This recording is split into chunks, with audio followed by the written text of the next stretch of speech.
Om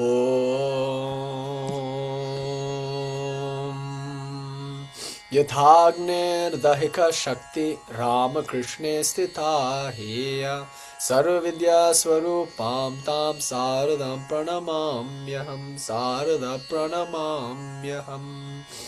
Om, I praise that Sarada Devi, who is the embodiment of all the Mahavidyas, Kali, Tara, Shodashi, Bhuvaneshwari, Bhairavi, Chinnamastaka, Dhamavati, Bagala, Mahatangi, Dhamavati, Kamala, Durga, Vakdevi, and others. I praise that goddess who is inseparable from consciousness, like heat is inseparable from fire, the giver of essence. Om Mahamaye Jagan Mataha Kalike Ghora Dakshine Grihana Vandanam Devi Namaste Parameshwari. I praise that ruler, that supreme ruler, who is the cosmic confoundress, the illusionist, Mahamayi. She is the mother of the whole world, Jagan Mata. She is Kali, the terrifying and boon-giving goddess. And now something for Chinnamastaka specifically. Yagna Rupam Yagnya Datrim Yagya Grahana Karini Mokshadam Sarvasatvebhya Chinnamastam Namamyaham Chinnamastam Namamyaham Chinnamastam Namamyaham. Om, I praise that Vajrayoginī Devi, that Vajravarahi Devi. She is verily of the form, the sacrifice. She is that which is sacrificed, and she is verily the sacrificer. She is the giver of liberation. She is the purity of all things, beyond even purity. I praise that goddess who has severed her own head. Salutations to Chinnamastaka. Om Gurubhyo Namaha. Om Ganganeshaya Namaha. Hari Om. Shanti Shanti Shanti. Om peace, peace, peace. So today is a very big day. Hello, first of all, hello from Boston. Yes, this is a very, very special place for our lineage because Swami Vivekananda, when he came to this country, he first arrived in Chicago. But you know, the whole thing is legendary because in classical Indian fashion, he didn't once think to fill out a form or do with any paperwork or anything like that. So he just showed up for the Parliament of World Religions, fully expecting to just walk on stage and give a speech, as per the Indian fashion, you know. And nobody in India who planned for months to send him over to this country as like the first representative of Indian spiritual culture, nobody in India thought to like inquire about forms and about even the dates and times for the Parliament of World Religions. So when he arrived like at the wrong time. He was way too early, and Chicago was way too expensive. Even the purse that the Maharaja Khetri so bountifully offered him was not enough to last his stay in Chicago. Now, when he landed in Vancouver, I think, and then he took this train across Canada and came in through Canada. And on that train, he just met someone by chance. And that's how these things go. Do you know, when something is supposed to happen, nothing in the world can prevent it from happening. And when something is not supposed to happen, there's nothing in this world that can cause it to happen. And Swami Vivekananda was meant to give that speech at the Parliament of World Religions in 1893. If he didn't, none of us would be here at this moment. There would probably be very unlikely any yoga studios in the West. There would be very unlikely any kind of Eastern philosophy at all. He kicked down the doors and let in the floodgates, which would bring after him in his wake Swami Yogananda Giri of Self-Realization Fellowship, all the Roshis, like from the Zen tradition, like Shunryu Suzuki up in San Francisco, like pretty much everything that's ever happened here in this country where Eastern philosophy is concerned. Swami Vivekananda was the pioneer for all of that. And it was because of a chance encounter on a train that any of this happened at all. He was sitting in the train, and because of his magnetic and charismatic personality, and of course also because of his curious dress, he attracted the attention of one lady, and he just started talking to her. And then when he arrived in Chicago, and she invited him to her house in Boston, he had forgotten all about that. He got to Chicago, and he realized, oh my God, there's not enough money to pay the very expensive rent in Chicago at the time, you know. So he realized that he would have to go back to India. If he, you know, couldn't stay in Chicago, then the whole thing was a bust. But then he remembered this woman who he met on a train in Vancouver. And then he took her up on her invitation, and he came to Boston, actually. And it was in Boston that Swami Vivekananda first got his start. It was in Amherst that he gave some of his first few talks in some churches to mostly Christian audiences, Protestant audiences, who were so taken up by his message. One of his first conversations was about like Indian women and their education. And there's a beautiful letter that somebody writes about Swami Vivekananda. And in the letter she says, this heathen somehow managed to convince Protestants to send money to India for women's education. It was a remarkable thing. But it was in Boston that he met some of the leading intellectuals of this country. This is where he met Professor Henry Wright, and through that he made the connections that were required for him to get on the stage at the Parliament of World Religions. The whole thing was nothing short of serendipity, and therefore we have to be very grateful to Boston, because this was Swamiji's like founding place. This is Guru Stan, we say. So now I'm in Guru Stan, in Swamiji's place, and I'm always extra excited whenever I'm on the East Coast, because it's the East Coast that, first heard Swami Vivekananda in this country. And later in the West Coast, they would hear of him in this new phase. It's my favorite Vivekananda, when in the 1900s he spoke in San Francisco and in Los Angeles. There he's absolutely unhinged. That's like a different Swami Vivekananda who's like kind of finished his mission, as it were, and now he's just basking in the afterglow of his apocalyptic Tandava dance, dancing in the ruins, mad with ecstatic joy. In Los Angeles and in San Francisco, Swamiji truly lost his head. In the East Coast, he was in the process of cutting it off and handing it on a platter to the American public, to the world at large, actually, through America to the world. So this is a special place. So hello from Boston, and made doubly special because I'm in Bringi Deva's beautiful shrine, which he's kept up so beautifully. There's Bringi Deva over there. So they're hosting me very nicely. We've just been actually literally running around Boston, going to some very nice places. So I'm so excited for today because, as you know, it's also an incredibly auspicious day for so many different reasons. First and foremost, it's a full moon. And for many Hindu calendars, it's like the first day of the year. It's a thrice blessed day, Vaishak, or Buddha Purnima it's called. So today the Buddha is said to have been born. Today the Buddha is said to have died. And more importantly, today the Buddha is said to have attained enlightenment. So this is Buddha Purnima. And Swami Vivekananda, as you know, was very fond of the Buddha. Buddha was one of his ideals, as it were. And when he was very young, he was sitting in meditation at his family shrine in his room or something like that, I think. And he had this vision, a very vivid vision. It wasn't like just imagining something or just projecting or something. It was one of his first few like actual spiritual visions. And the thing about a spiritual vision, it's unlike a dream or it's unlike a visualization in its vividity. There's something so vivid and so surreal about it, and it stays with you forever. That's the quality of a spiritual experience. So when Swami Vivekananda was sitting at a shrine, apparently he went into this trance state, and then he saw this monk holding a kamandalu, wearing very simple ochre robes, and the monk started walking towards him, and he felt that monk later in his life to be the Buddha. And he actually got scared. He didn't know who the monk was and what was happening, and this was his first spiritual experience. He was just a child, So he got up and allegedly ran out of the shrine room. So even the lion-hearted Swami Vivekananda was in one sense spooked by his first spiritual experience. That's a nice detail, actually. So Swamiji had this experience of the Buddha. When he was with Sri Ramakrishna, there were big periods of time when he would just fuck off to Bodh Gaya and sit under the Bodh tree and meditate there, contemplating the Buddha. And he once said of the Buddha that he was the sanest man who ever lived. And he said, no cobwebs in that brain. This is a theme I'm going to return to in this lecture, the no cobwebs in that brain, the sanest man who ever lived theme. I'm going to talk about that because I'm going to say that Chinnamastaka is all about losing your head. But importantly, when she cuts her head off, she continues to hold it. So today I'm going to go on a bit of a rant, if you don't mind. I'm going to get up on a soapbox and I'm just going to come at this superstitional, fear-mongering kind of tantra that we hear being peddled in the streets all over the world, especially in India, especially in Bengal, especially in Kashi, all over the place. You'll find this kind of tantra where it amounts to nothing more than superstition. In its worst form, it's like a consumer capitalist project to try to take money from people by selling them snake oil, more or less. In its best form, it might still be a sincere attempt to connect with God, but it's often addled with a lot of ungrounded claims and unexamined assumptions that we just have to take axiomatically. And I don't think that should be the case. I think there's a role for reason, for groundedness, for practicality. And to make this point, I'm going to point to Kaundinya, I'm going to point to Kapila Muni, some of the early founders of the Shaiva tradition. And I'm going to say, although they were agoris in the sense that they were living in cremation grounds, covered in bhasma, living like ascetics, they were still very intellectually developed. And the role of nyaya, or logic, or reasoning in the development of Shaiva Tantra cannot be overstated. So towards the end of this lecture, I'm going to talk about Kaundinya Deva, Kapila Muni, and all others, and I'm going to make a point for why even after decapitation you should hold your head.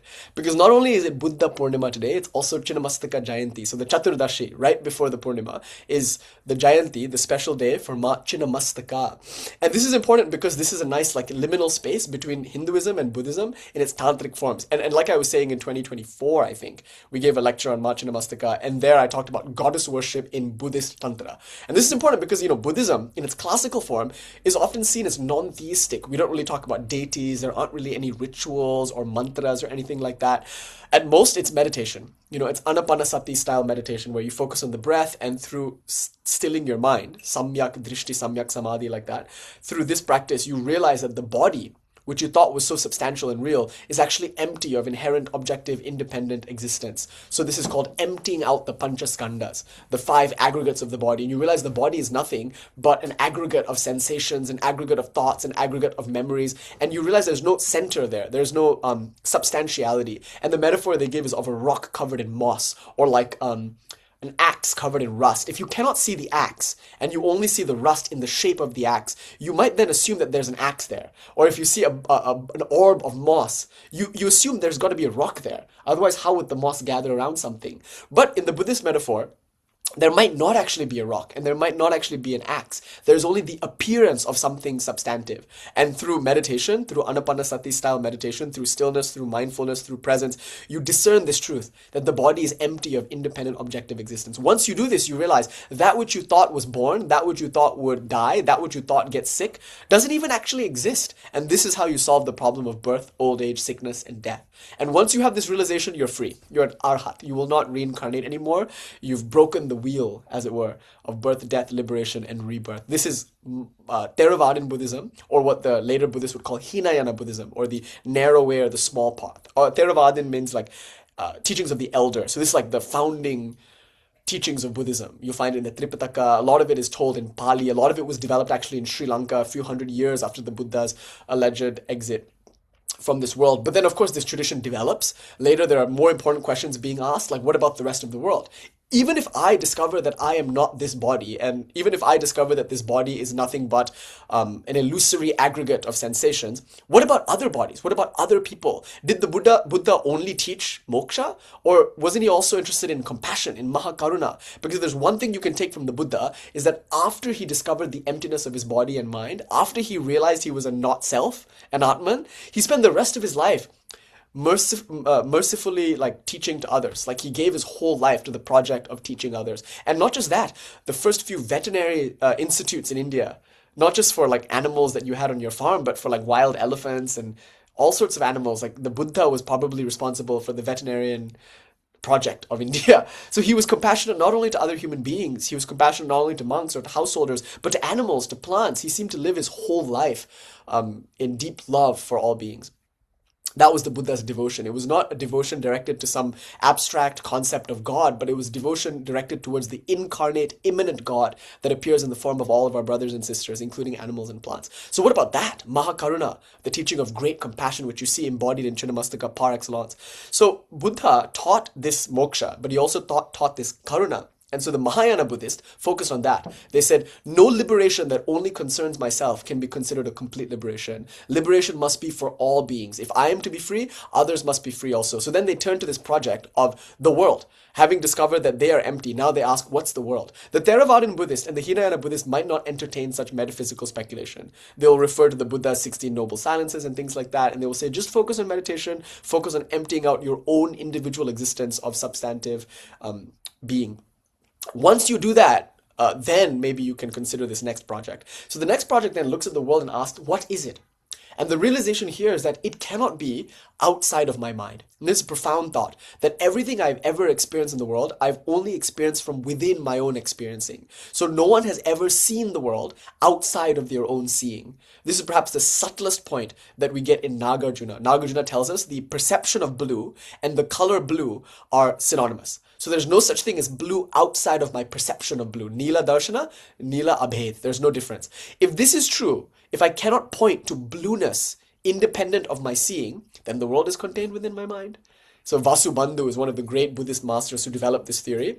And this is called Yogacara Buddhism, or sometimes it's called Chitta Matra Buddhism, mind-only Buddhism. And this can be very solipsistic. A lot of Eka Jiva Vada, the Indian solipsistic tradition, was developed within Vasubandhu's system of Yogacara Buddhism. So here we say, I don't actually know whether or not other people exist. Everything I know about other bodies and other minds, in other words, other beings, I know from within my own being. So I don't actually know that I'm not the only one here.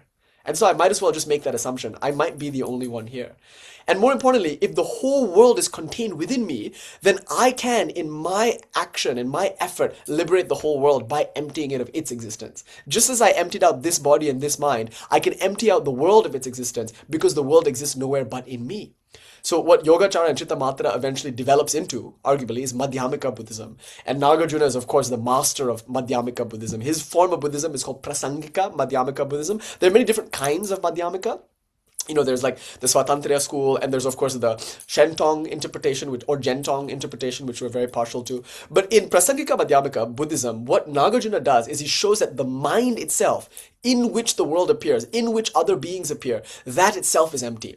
The same way you discover that the body is empty, now you discover that the mind, which contains the entire universe, is itself empty. And the way you do this is by seeing how each thought is a discrete flash of cognition. And if there are all these discrete flashes of cognition happening one after another, it gives the illusion of some continuity. Just like if I were to spin red and blue thread, you might see a purple color or something. And you might assume, oh, there's a purple thread there. There is no purple thread, though. It is a trick of movement. Or if I were to, like this is a famous example, take a firebrand, Deepa Shalaka, and if I were to wave it around really quickly, it would form what looks like a circle, like a solid circle in the dark sky. But there is no circle there. There's just a single point moving very quickly. Another example is the ceiling fan. If I have like a metal ceiling fan with 3 blades, and if it spins really, really quickly, I might get the sense that there is one continuous sheet of metal. But in fact, there is not one continuous sheet of metal. There are just 3 blades whirling about really quickly. So the illusion of continuity, of substantive existence, is given by rapid movement. Now, in meditation, I slow that movement down. Where my mind is typically racing, giving the sense that there is a sheet of metal there, in meditation, I see, it's just one flash after another. And I start to mind the gaps. Once I look into the gaps, I realize, there was no purple thread.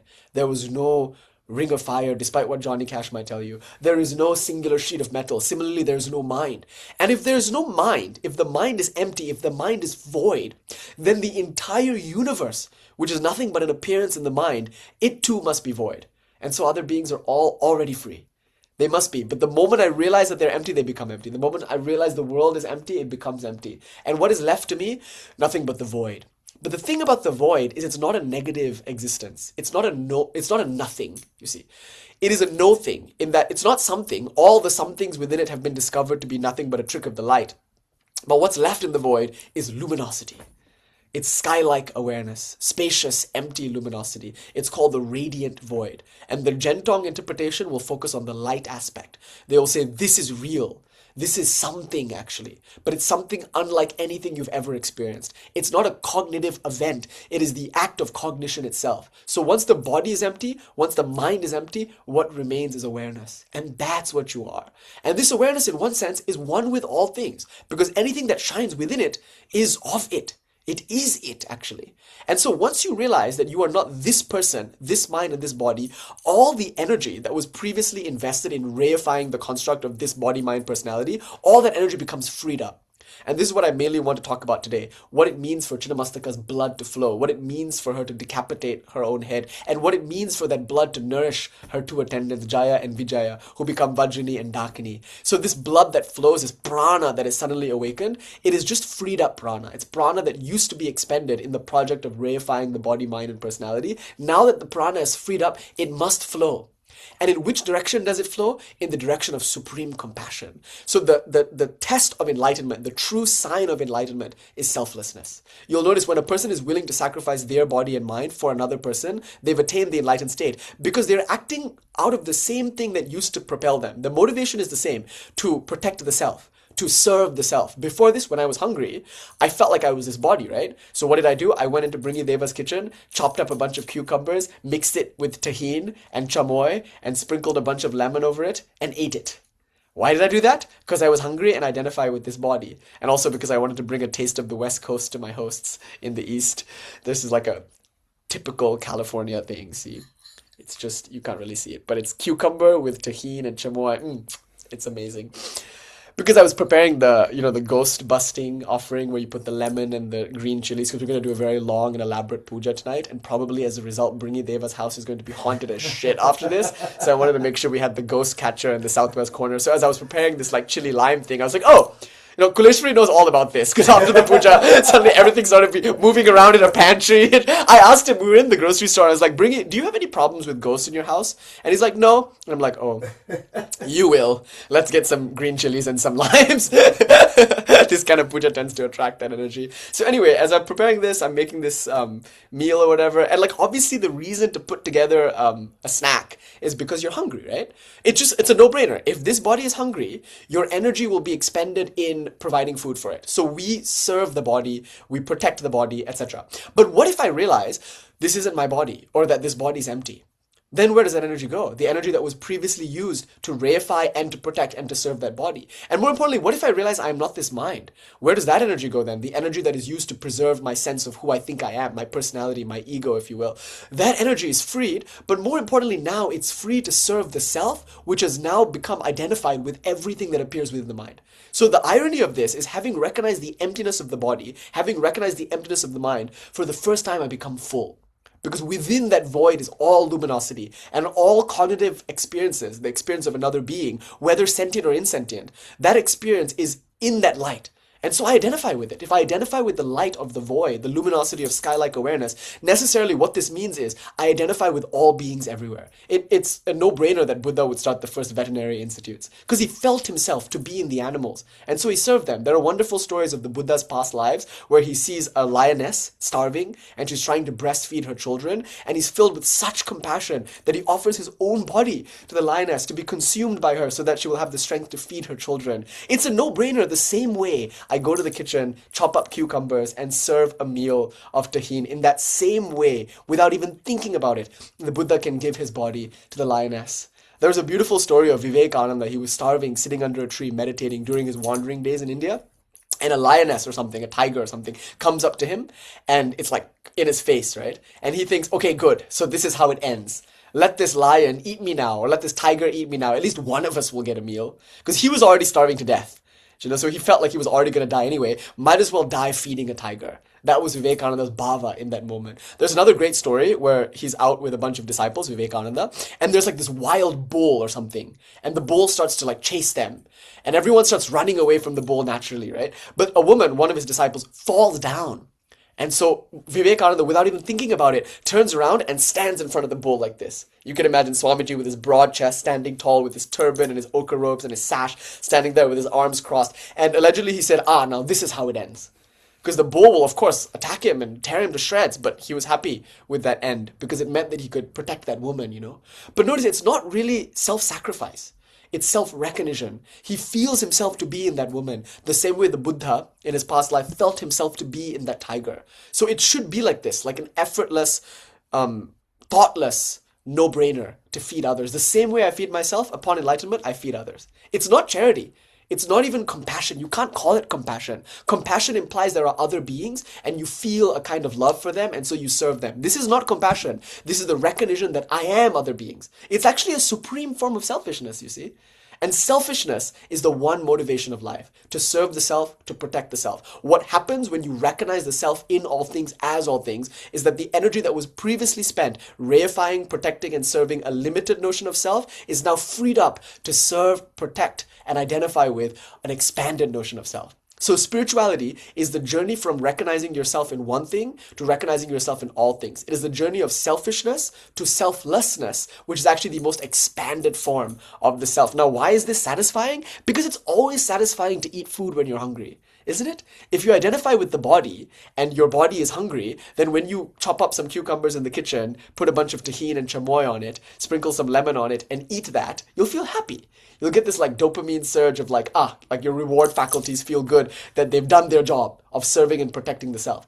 Imagine how much more that joy will be when the self is identified with in a much larger way. Like the joy of serving this body is considerable. Imagine the joy of serving all bodies. Think of the Buddha's last day. Today was Buddha Purnima. We have to think of this final moment of the Buddha.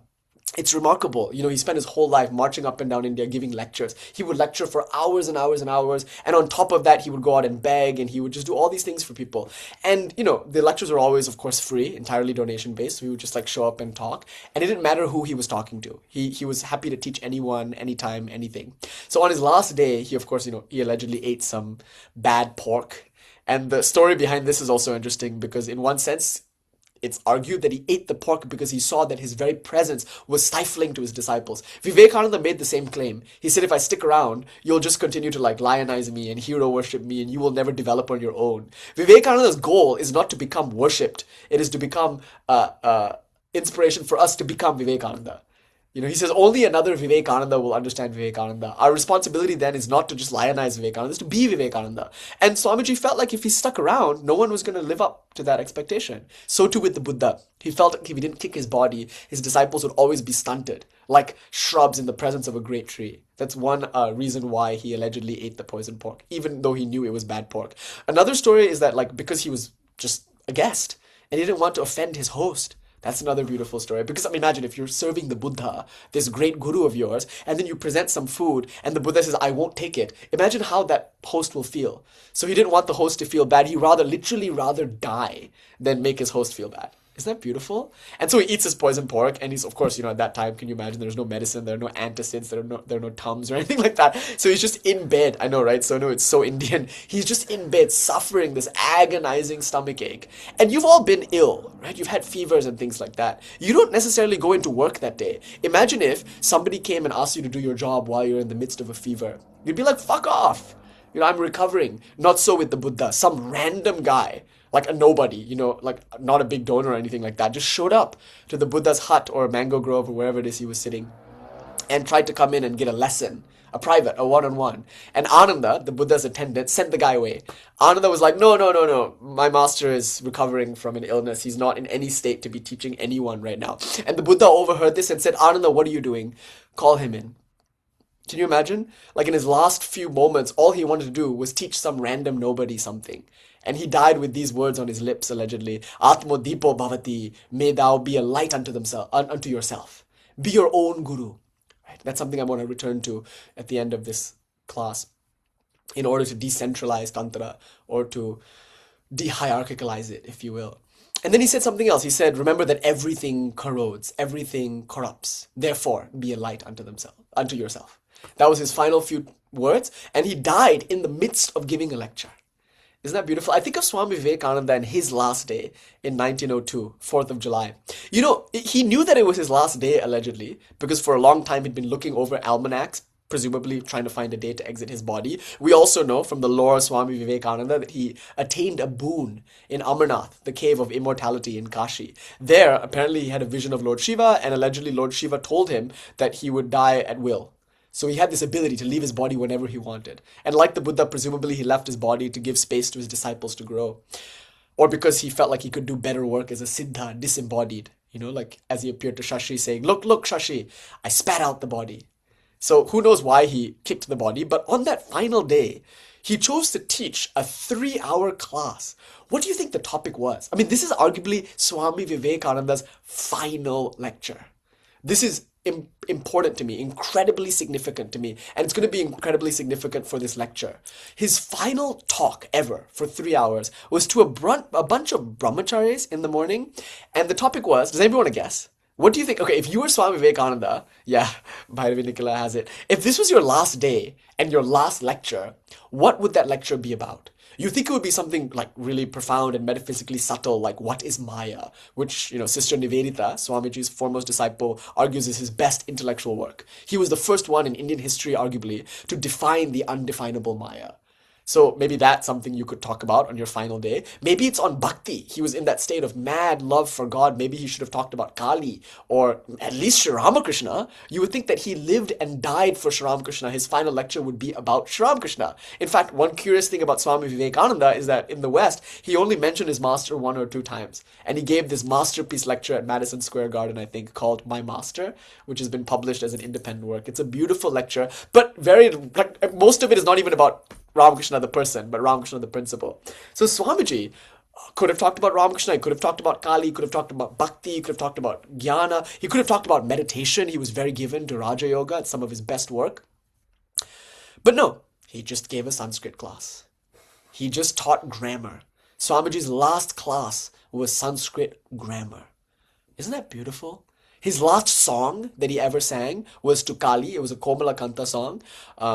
Shama Ma Kiyama Kalo Re, is my mother really black? That was the song that he sang. And the song ends with "O Kali, I've thought about you my whole life, and as a result, Komalakanta has gone mad." He sang it on the steps coming down from the temple. He apparently meditated for a few hours alone in the shrine, and then he just kicked his body, that day. So just like the Buddha, Swamiji gave his last day teaching, doing his dharma, as it were. So the Buddha is not only the sanest man who ever lived, no cobwebs in that brain, according to Swamiji. He was also the most compassionate man who ever lived. There was never in this world a bigger heart than the Buddha's heart. And that is the defining feature of the Buddha. His sanity, his reason, was expressed in his quote-unquote compassion, which I'm going to argue is not compassion at all, but true jnana. So never trust a jnani who is selfish. What does that jnani know? The real jnani is one who gives every moment of every waking day to everyone. Not because it's some commendable thing to do, but because for that jnani it's a natural thing to do. It's as natural as making food when you're hungry. So this is the only teaching, really. The only teaching is to give yourself wholly, without thought to others. If anybody wants your money, give them all of it. And the Christ taught this too, He who asks for a jacket, give him your shirt also. He who asks to go 1 mile with you, go 2 miles with them. This complete self-effacing, self-sacrificing attitude, what else is spirituality but this? And the problem is, for most of us, that's hard to do. We're terrified because every time we give with some practicality. We're like, okay, I shouldn't give too much. But the moment we have that thought, it's because we're also thinking of us and we're thinking of them. A true jnani would never think of themselves. In fact, they only ever think of themselves. But their self is now all things. There's a joke. A Buddhist monk goes into a pizzeria in New York, and the pizza vendor says, "Okay, what do you want?" And the Buddhist monk says, "Make me one with everything," just to be clever or whatever. So then he asks for his change, and the pizza vendor thinks he's going to have a clever retort, and he says, "Don't you know that true change comes from within?" Anyway, so today's Buddha Purnima, and we're celebrating the sanest mind that ever lived and the biggest heart there ever was. The greatest bhakta, honestly. Like, people worship God, but they make a mockery of it. They go to temples and create brass statues and offer flowers there and wave incense. There's nothing wrong with that. But then they step out of the temple, and the living God incarnate before them, they don't even give a second glance to. India is a country where they make a big deal of goddess worship. It is also a country where women are raped in Delhi. What kind of goddess worship is that? It is a country where sex workers are looked down upon. It's like an interesting thing where those who confess or profess a love for God are often very hard-hearted when it comes to their fellow human beings. Some of the greatest devotees in the world have also been the biggest bigots. What kind of devotion is that? So arguably, it is better to worship God in the Taj Mahal of all temples, as Swamiji once said, in the human body. And this is the Kaula approach, to divinize the body, to say, yes, I'm practicing with my brass murti. I'm learning what love feels like. But that love is only really applied when we leave the shrine room and we enter into the world and we worship with the same fervor, the same gusto, and the same divine inspiration as we did in the shrine room. That's the message of the Buddha. That was the message of Swami Vivekananda. And arguably, that's what true spirituality is all about. I'll tell you another story. Swami Premananda was not a fan of Swami Vivekananda's karma yoga idea, because Sri Ramakrishna always taught this shrine-oriented devotion where you go to Kali. And then Sri Ramakrishna said, if you give your money to all the beggars outside the temple, when will you have the time to see Kali? Sri Ramakrishna said, go and see Kali first, and then having had the vision of God, now you can come up and come out of the temple and then give your money to the beggars and whatnot. So otherwise, it's just humanitarian work, it's just busy work, it's just something that would distract you if you spend all your time like building hospitals and building schools and feeding the poor, etc., etc. Sri Ramakrishna once said to Shambhu Malik, do you think if God appeared, you would ask him for more hospitals? This idea that it's not about humanitarian work, it's not about charity, it's about the realization of God, the mystic vision of God. So Sri Ramakrishna always taught that, a God-centered life. And often, a God-centered life makes one somewhat antisocial. You step away from society and you retreat into the cave or into the shrine room and you spend your whole day sitting with your eyes closed, literally navel-gazing. And then here comes Swami Vivekananda, Sri Ramakrishna's foremost disciple, and his central teaching is, open your eyes, go out into the world. What are you doing? You're sitting there, you think you're meditating? At no point are you actually meditating. You're just dawdling. How few of us can meditate? We just don't have the ability to sit and focus on one thought for long periods of time. So we sit there, distracted for a few hours, and we call ourselves meditators. All the while, God is waiting out on the street, hungry. Can you imagine that somewhere on the street, God is hungry, God is drug addicted, God is about to die under a bridge, and what are you doing? Professing a love for God and sitting at your shrine room, making a play, a show of meditation is nothing but a mockery of religion, to sit in shrine rooms and just wring your hands like this. It's better at least to go out, and because we can't meditate, it's better to go out and make that our living, walking, breathing meditation, feeding the poor. So Swamiji taught that, and it seemed to be at odds with what Sri Ramakrishna taught. Should I sit in the shrine room and try to meditate, or should I go out and serve others? If I go out and serve others, it's like distracting and difficult, and if I sit in the shrine room, I feel a bit of bliss.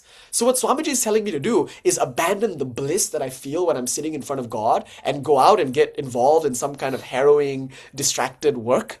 Yeah, that's what Swamiji seems to be implying. So people were really confused about this. Girish was confused. Many of the other disciples were confused. They were also confused about how Swamiji barely spoke about Sri Ramakrishna in the West. The foremost disciple of Sri Ramakrishna barely said the name Ramakrishna. That's really concerning. Was Swamiji doing his own thing? Was he going rogue? Was he just presenting his own cracked out philosophies? In other words, was he westernized? Was he influenced by Western humanitarian ideals? Was he pandering to the West? Was this some kind of PR thing that he was doing? Everyone was really shocked by Swamiji's work in the West. We got a lot of backlash, obviously from Indians, from Americans. But while it wasn't really backlash from his loving brother disciples, it wasn't full support either. They couldn't really get behind what he was doing. Least of all, Swami Premananda. Baburam Maharaj, as you know, is considered to be Radha Angsha, a partial incarnation of Radha Rani.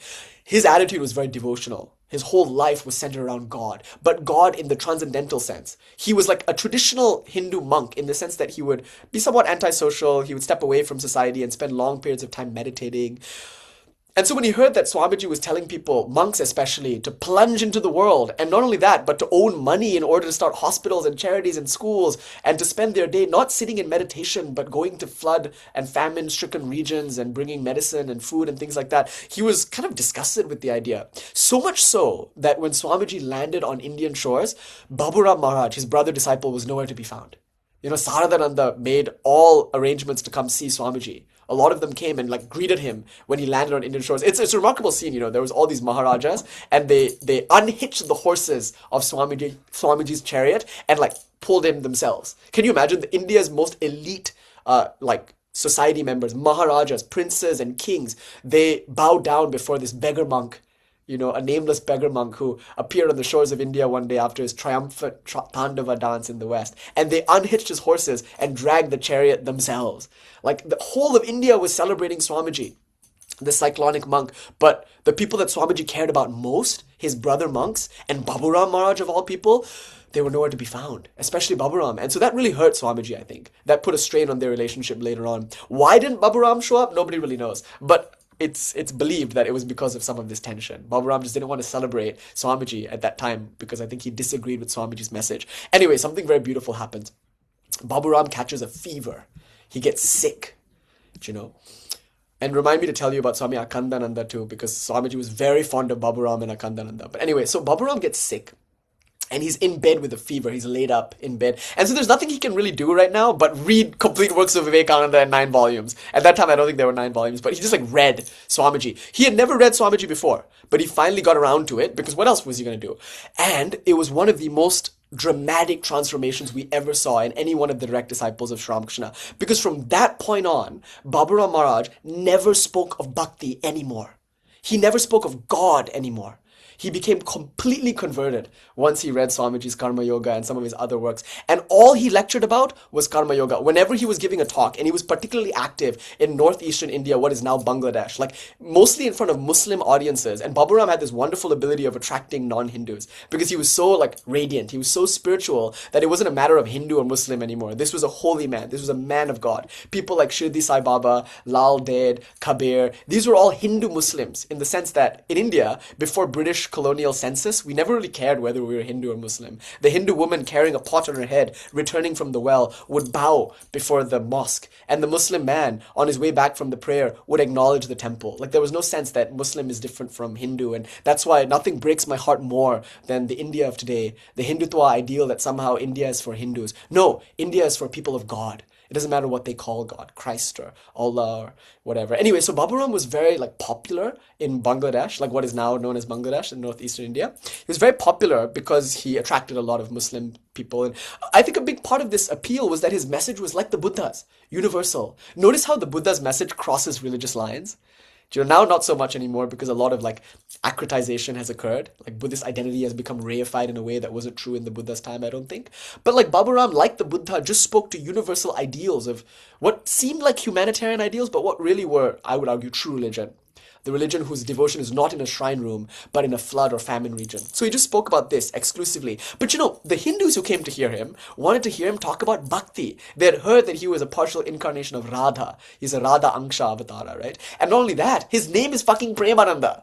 Do you think that Premananda maybe should talk to you about prema, mad and ecstatic love for God, especially given that many of these regions were famous because of Sri Chaitanya? They had already heard of this great lover of God, this ecstatic lover of God called Sri Chaitanya. Hi Shadaji, happy Purnima, good to see you, I've missed you. And so they've come to hear Swami Premananda, who is disciple of Sri Ramakrishna, who many people associated to Chaitanya. And of course, naturally, being lovers of Chaitanya, lovers of bhakti, they wanted to hear about Krishna, about Radha. They wanted to hear about ecstatic love. Premananda would never humor them. And so allegedly, when he was giving lectures all over northeastern India, he would be heckled. People would heckle him as he was talking. Be like, speak to us of bhakti! Tell us about prema! Like that, I remember when I was playing in a rock band in Kuala Lumpur, Malaysia, we were playing all these like seedy downtown clubs like that, and people would always heckle us for songs, but I never wanted to play covers. That was my rule. Whatever band I was in, I was like, we will never do a cover, because as Swamiji taught me, imitation is death. I'm like, I'm only going to play my own original music, which made it almost impossible for clubs to hire us. Like, they just wanted people to do like Rolling Stones and like things like that. So people would heckle us, and one time we were in this like Tamil bar or something, and people were heckling us for this Tamil song, and I wasn't going to play it, and the guy like throws a beer bottle on stage. It clips me on the side of the head, and now my retina is detached. So I'm not allowed to go on roller coasters anymore. I love roller coasters, but I'm not allowed to go on them anymore because of my head whiplashes. The retina will detach. So it's sad. Since I can't go on roller coasters, that's why my dating life looks like it does. I need some other way to get that thrill, I guess. So the women I date have to like somehow replicate the roller coaster. Anyway, so I know what it is to be heckled on stage. And the thing is, Swami Premananda just didn't like humor it. He just continued lecturing. But one day, something happened. And I just want to tell the story. It's so profound. One day, someone is like, speak to us of bhakti, speak to us of prema. And Premananda stopped mid-lecture and turned and looked this guy in the eye. And with all this fiery zeal, he said, oh, you want to hear about prema? Huh? You really want to hear about prema? Okay, one day, a hawker or a peddler came on the street and said, prema, prema, come get your prema. And everybody rushed out to purchase some prema. But only one person had the wit or the wisdom to ask, how much? What is the cost of prema? What is it going to take to get some prema? And then the street vendor said, oh, the cost is very simple, your head. And then everybody ran away. Now, notice the similarity to the Chinnamastaka image, and I'm going to come to that in just a moment. The price of prema, the cost of divine love, is your head. Any true servant of God, the way they give is senseless. They give away everything. Whatever they have, they give away. They give away all their money. They give away all their time. They give away all their energy. Can you imagine how impractical the Buddha was? In the final moments of his life, with the last bit of breath, he just taught some nobody. That's a kind of madness. The madness that you see in their service, the madness you see in their devotion, even the way they understand the world, the philosophies that they spout, however logical and profound they might be, they're also mad. It's mad to say the world doesn't exist. The world which seems so tangible and so objective and so independent. These masters, in their mad knowledge, they said the world is void and filled with the radiance of the light which I am. In their mad devotion, they like worshipped. Even Chaitanya jumped into the ocean because he thought that it was like the Yamuna or something, and he almost drowned. He did drown, right? They brought him back from the dead. So you don't want to be friends with such people. You don't want to be married to them, actually. You don't want to be close to them because they will stress you out. Such people are so mad that they will stay up for days. They will not eat for days just to make sure other people are eating. So they'll give away all their money. And so it's like, it's you give them some money, you donate some money to them, and they'll just give it away.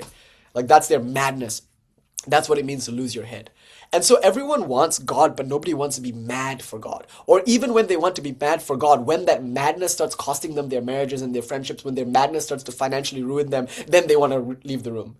When that madness comes at the expense of social acceptance, then they suddenly don't want God anymore. Make no mistake, to want God is to be completely alone in this world. Nobody will understand you except other lovers of God, and how few and far between such people are. If you're okay with that, if you're okay with having no friends whatsoever, if you're okay with having no money whatsoever, if you're okay with hunger and sickness and death, then one is fit for God. And the thing is, the friend that you find there is the friend in all friends. That's a friend worth giving up all friends for. The wealth that one attains upon attaining God is worth becoming bankrupt over. That divine union, that marriage, is worth never having a romantic relationship ever again. And such things will happen whether you like it or not if you are truly pursuing God. Mark my words, watch and see, it will ruin your life. And why not? What is life anyway? Some hollowed out shell to which we cling, hoping for some comfort and security. But cling to it we will. Because it's all we know. And so what we have to do is we have to take a leap of faith, as it were. It's like you're standing on the edge of a very high mountain in the Himalayas, and the guru behind you says, jump. If you want God, jump. And then everything within you says, I ought not jump. You're socially conditioned not to do that. But then the one who can jump obviously is mad. He, she, they have lost their heads. And so when Premananda said this, everyone was stunned and silenced with the ferocity of how he said it. The cost for prema is your head. You have to lose your head first. And that's what Chinnamastaka is all about. It's all about losing your head. So in the first talk that I gave in 2024 on Chinnamastā Jayanti, which is very close to Buddha Purnima, I decided to do a comparative study between some quote-unquote Hindu tantras associated to Mā Chinnamastakā, like Bengali Shakta tantras, and Buddhist tantras, particularly Tibetan Buddhist tantras. Now, I don't read in Tibetan or Pali, so I had to use a translation there. And I was looking at the Bhakti Mala, I think, one of the Tibetan books on Tibetan Tantra. Now, this is interesting because all the stuff that you don't have in early classical Buddhism, you suddenly find again in Tibetan Buddhism. So in Vajrayana Buddhism, there you suddenly find deities again. And then suddenly you find rituals again. You find the emotion of bhakti, but devoted towards transcendental forms like Heruka, or a form of Bhairava in the Tibetan tradition, or like Mahakal, the Tibetan Bhairava, very popular in Nepal. Also. And of course, to this goddess known as Vajrayoginī or Vajra Varahi. The word Vajra is, of course, very associated to the Tibetan tradition. Vajrayoginī, of course, Vajrayana, the lightning path. The goddess is Vajrayoginī, like that makes sense. But then if you look at quote-unquote Hindu Tantra, even in the Chinnamastaka text, there's this word Chinna. Chinna, of course, means the head, right? So Chinnamastaka, it refers to the head. Nara, Shira, Nara, Chinna, like that. But it also has the connotation of China. Because at that time, Tibet was considered China. So the traditions from Tibet were called Chinachara. Chinachara meaning the methods that have come from Tibet. And this is a remarkable thing because they learned it from India and then they taught it back to India, as it were. So like, we hear with Tara, the myth around Tarapit, the master, Vasishta was, or insert name of some Vedic sage here, the story changes from region to region, but he was unable to win Tara's vision just practicing in the traditional Hindu way. He was too fixated on notions of purity and impurity. Tara was kind of turned off by that. So he was about to curse Tara, and then the story goes, Tara appears to him and says, you're doing it all wrong. Like, if you want to have my vision, and presumably he has his vision, if you want me, if you really want to succeed in this sadhana, go to China. And in China, you will meet one of Vishnu's incarnations, and he will teach you the way. So allegedly, this Vashishta or some other sage here goes to China, Tibet, and there he meets the Buddha, the incarnation of Vishnu, who allegedly is cavorting in this orgiastic scene with wine and women and song and all that, and this turns Vashishta off. And Vasishta is like, this cannot be spirituality. Whatever the fuck this is, this violates all my sentiments about spirituality. And the Buddha says, your training is not then complete. And so the Buddha, in one version of the story, it's all just magic and everything disappears. There's no actual huri girls or what do you call it? Dancing girls. There's no actual wine. In another version of the story, it's like finally Vashishta overcomes his prudishness and is able to see past that and receive the teaching that takes him beyond purity and impurity. And then he comes back to Tarapit, having been empowered by the Buddha's transmission, and then he realizes Tara. So in one sense, this Kaulachara is sometimes called Chinachara, like that which we learned in Tibet. Weirdly enough, Tibet learned it from masters like, Guru Rinpoche, as they call him in Tibet.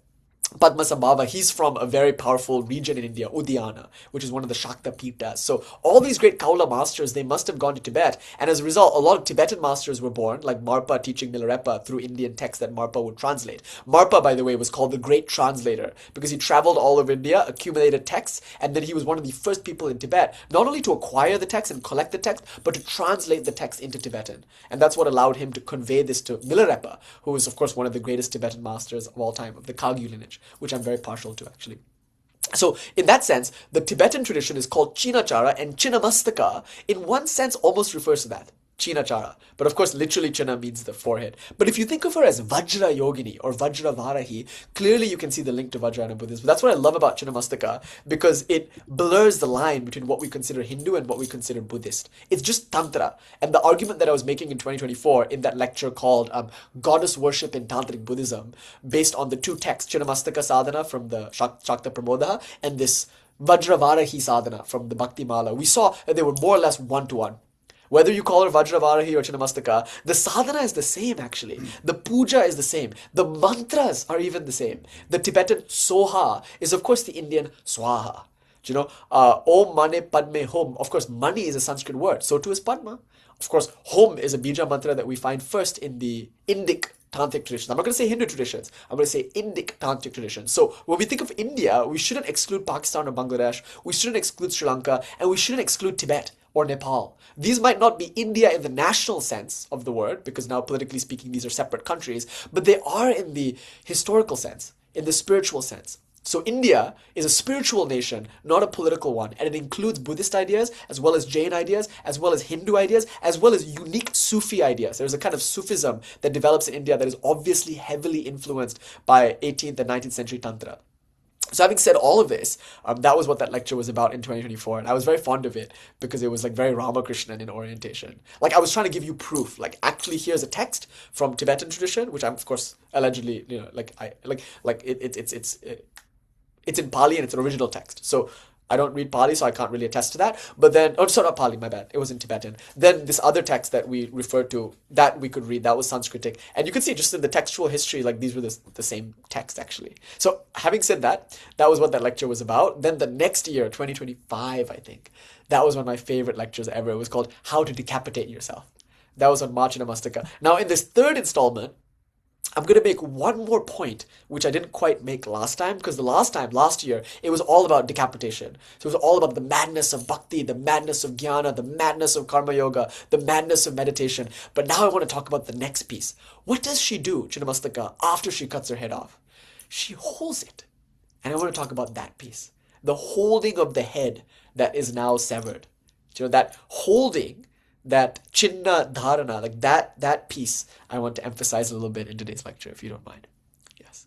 Okay, but first, let's look at Chinnamastaka, because it's such a striking image, and it's obviously gaining a lot of momentum now. Like it's an image that's becoming increasingly popular and increasingly available, though at one time this was an intensely secret, intensely private deity whose energies are considered so delicate and so fierce that it's inadvisable actually to approach.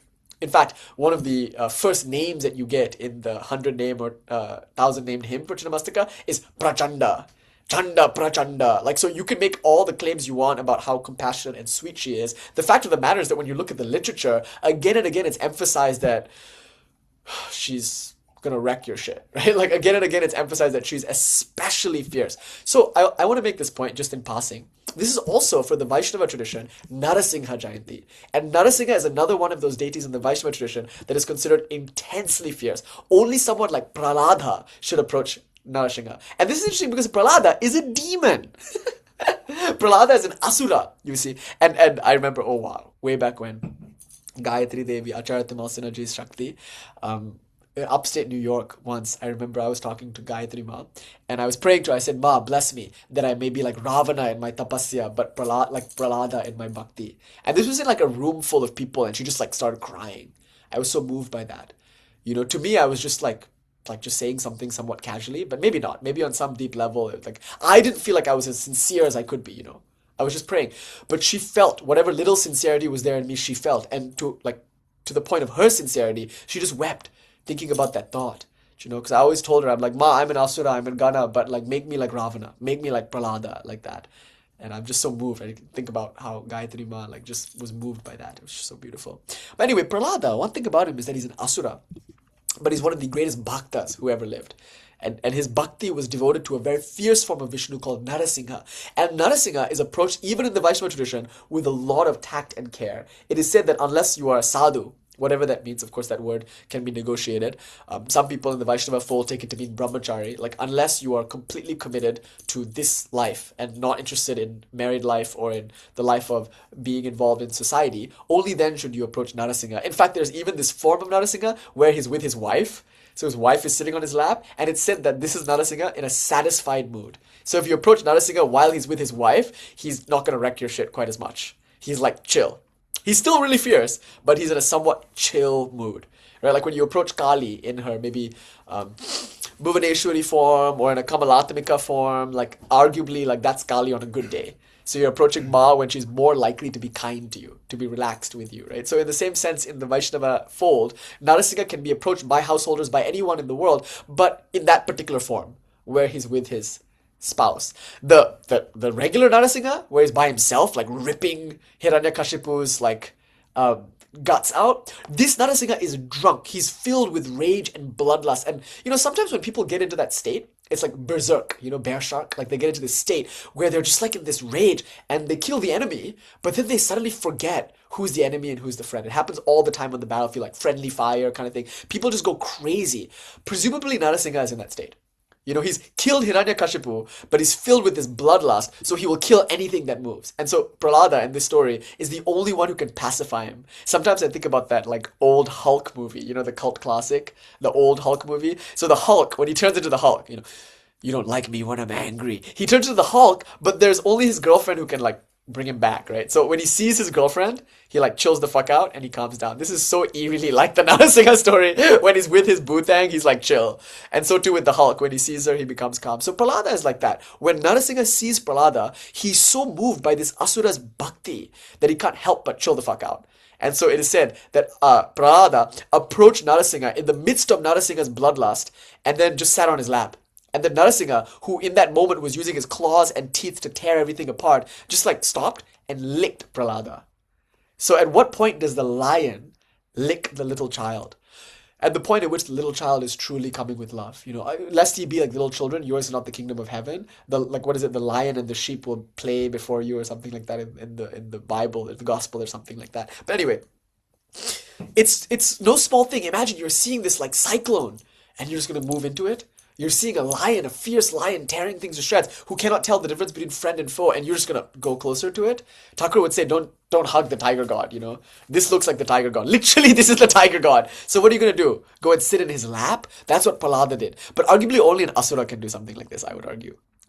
Only someone like an Asura, I think, would have the balls to do something like this. Devas in the stories can sometimes be somewhat conservative. They're a bit more practical, if you will. But the Asura, my God. That Asura in his fervor can do anything. That's why I really look up to Asuras. Although sometimes their rage and their tapasya can be misdirected and often chaotic for the world. The principle of the matter is that they will never stop until they get their goal. And they don't care about morality. They don't care about fitting in or anything like that. They just do whatever they can for their goal. That's something to be learned from Asuras.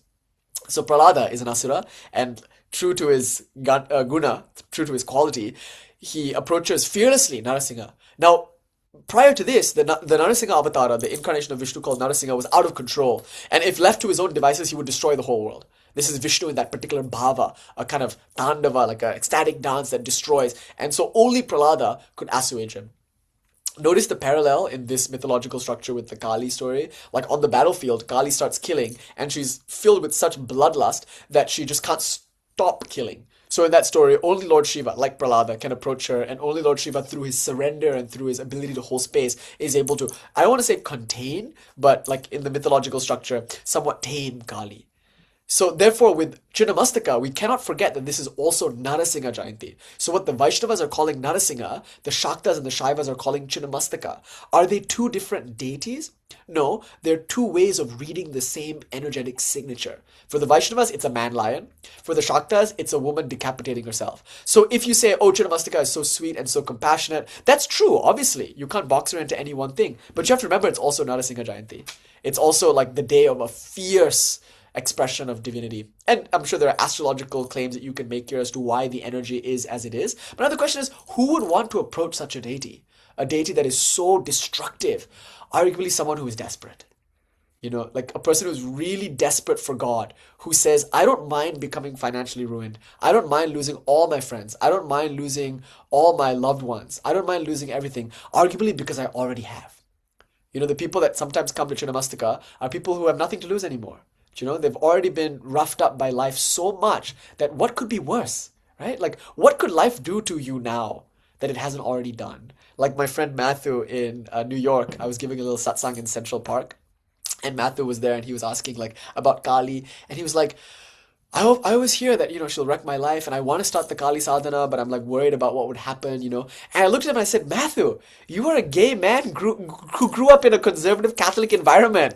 Like, she's already wrecked your life. What do you think is going to happen that's worse than what you had to deal with already? So like the kind of person that approaches Chinnamastaka, or arguably the kind of person that approaches Kali, anybody who approaches in this way, you'll notice that there's a certain like bravado to them, a certain recklessness. But we shouldn't be surprised when then she does wreck our lives. In other words, this is the way Rahu and Ketu purifies us. Because another thing to note here is that, as one Sadhvi told me, Chinnamastaka, the headlessness, obviously refers to Ketu, the tail of the dragon, and the head refers to Rahu. And Rahu and Ketu are Saturnine influences. So you can think of like Uranus, which is not really in the Vedic tradition, as a Saturnine influence. It's like an extra Saturnine presence in the chart. So like Uranus just moved into Gemini, for instance, and that's going to bring a kind of limitation, a kind of darkness, for lack of a better word, into that particular field in a person's life. So Saturn is associated with binding, with limitation, with darkness, obviously with like discipline. But the discipline here is not a discipline necessarily that we impose, it's the discipline that life imposes upon us. For example, when you have no money whatsoever, it's not a question of discipline anymore. It's a question of necessity and survival, that you learn to be prudent with your funds. You just can't spend the way you did when you don't have that money to spend anymore. So notice the way life disciplines us. And the question is like, why would anybody want that? Well, a person who really wanted to learn would find a really stern and strict teacher in order to learn more quickly. They don't fear the cane or the whip quite as much. And in one sense, not to say in like a kink way or a masochistic kind of way, maybe, like they crave that because they know they'll learn faster with that. They don't want a gentle, slow teacher. They want a fierce, stern teacher who will absolutely wreck their shit in order to teach them something. So we're almost like goading life. We're poking life and saying, do your worst, do your worst, do your worst. What can you do after all?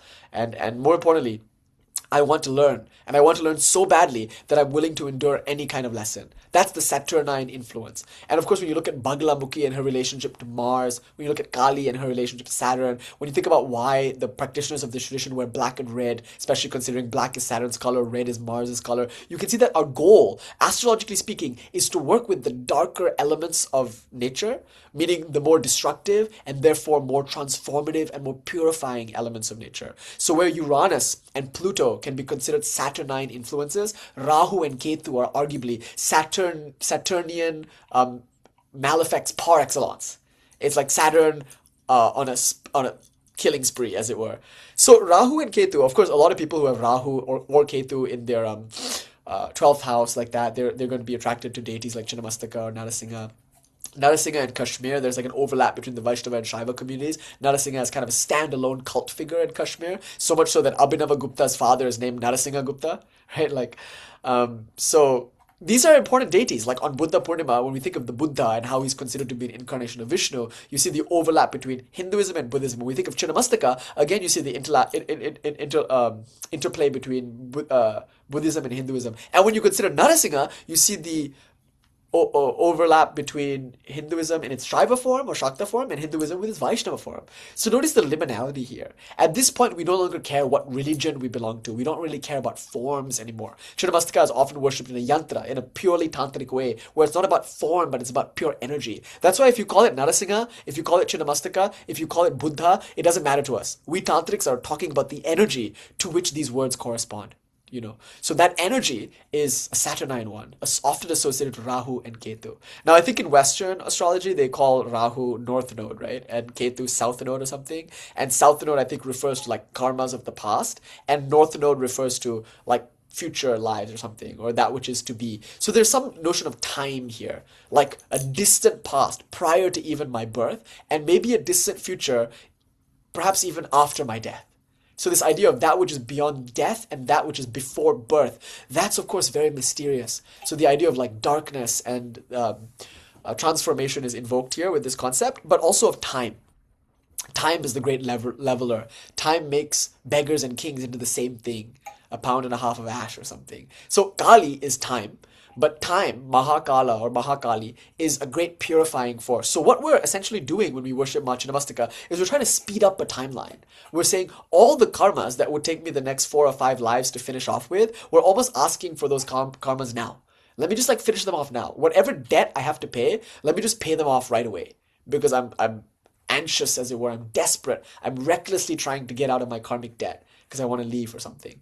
Or you could say that which is to come, which is of course related to that which has passed, I want to bring it into my life more quickly. There are many ways to think about this Rahu, Ketu kind of thing. But because Chinnamastaka, with her headlessness, her head representing Rahu and her body representing Ketu, has an association to these saturnine, somewhat transformative forces, the worship of Chinnamastaka is of course feared. Like a lot of people don't want those karmas to be paid off right away. Or we think we want them until they start to happen and then we're like, oh no. So this isn't to introduce like superstition or fear-mongering into Chinnamastaka sadhana. In fact, in this lecture, I hope to do the exact opposite. Because that's often what you get when it comes to the Dashamavidyas. Like I said, at worst, you get consumer capitalism where people are selling the Mahavidyas as if they're collectible action figures. Gotta collect them all, make sure you do all the workshops, $2,000 each or whatever.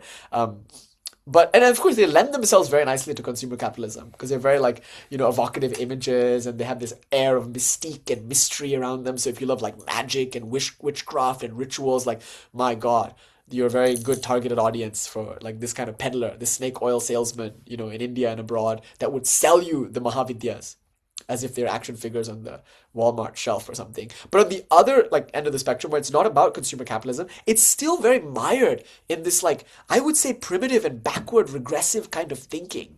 And so that's what I want to talk about today, how we can correct for that. And it's particularly with reference to Swami Vivekananda's last lecture.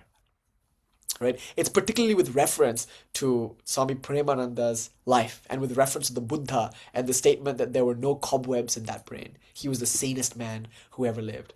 So with all that said, let's just get right into it. Yes. So first thing I want to say is just a quick recap as to what losing your head might mean. So in the Jnana tradition, and this I focused on last year during the decapitation lecture, in the Jnana tradition, there are some very profound and dizzying heights that the metaphysicians of India have reached. Swami Vivekananda once said the air is so rarefied at such heights of metaphysic that the lungs scarce dare breathe that fine air. So the first thought then is the Ajatavada theory of Gaudapada. This idea is just so profound and so disturbing that often it's not something that is like casually taught. There's a nice story that Swami Sarvapriyanandaji tells of like one of the senior Swamis visiting Belur Math and visiting the training center. And he just casually asked, so what are you boys studying now? And someone said, oh, Mandukya Upanishad with Gaudapada's commentary. And the guy was shocked. He was like, oh, the boys will become atheists. Because Gaudapada's Ajatavada can be somewhat Buddhistic in that it's leaning towards a kind of nihilism, at least towards a solipsism, but then that solipsism will lead towards a nihilism.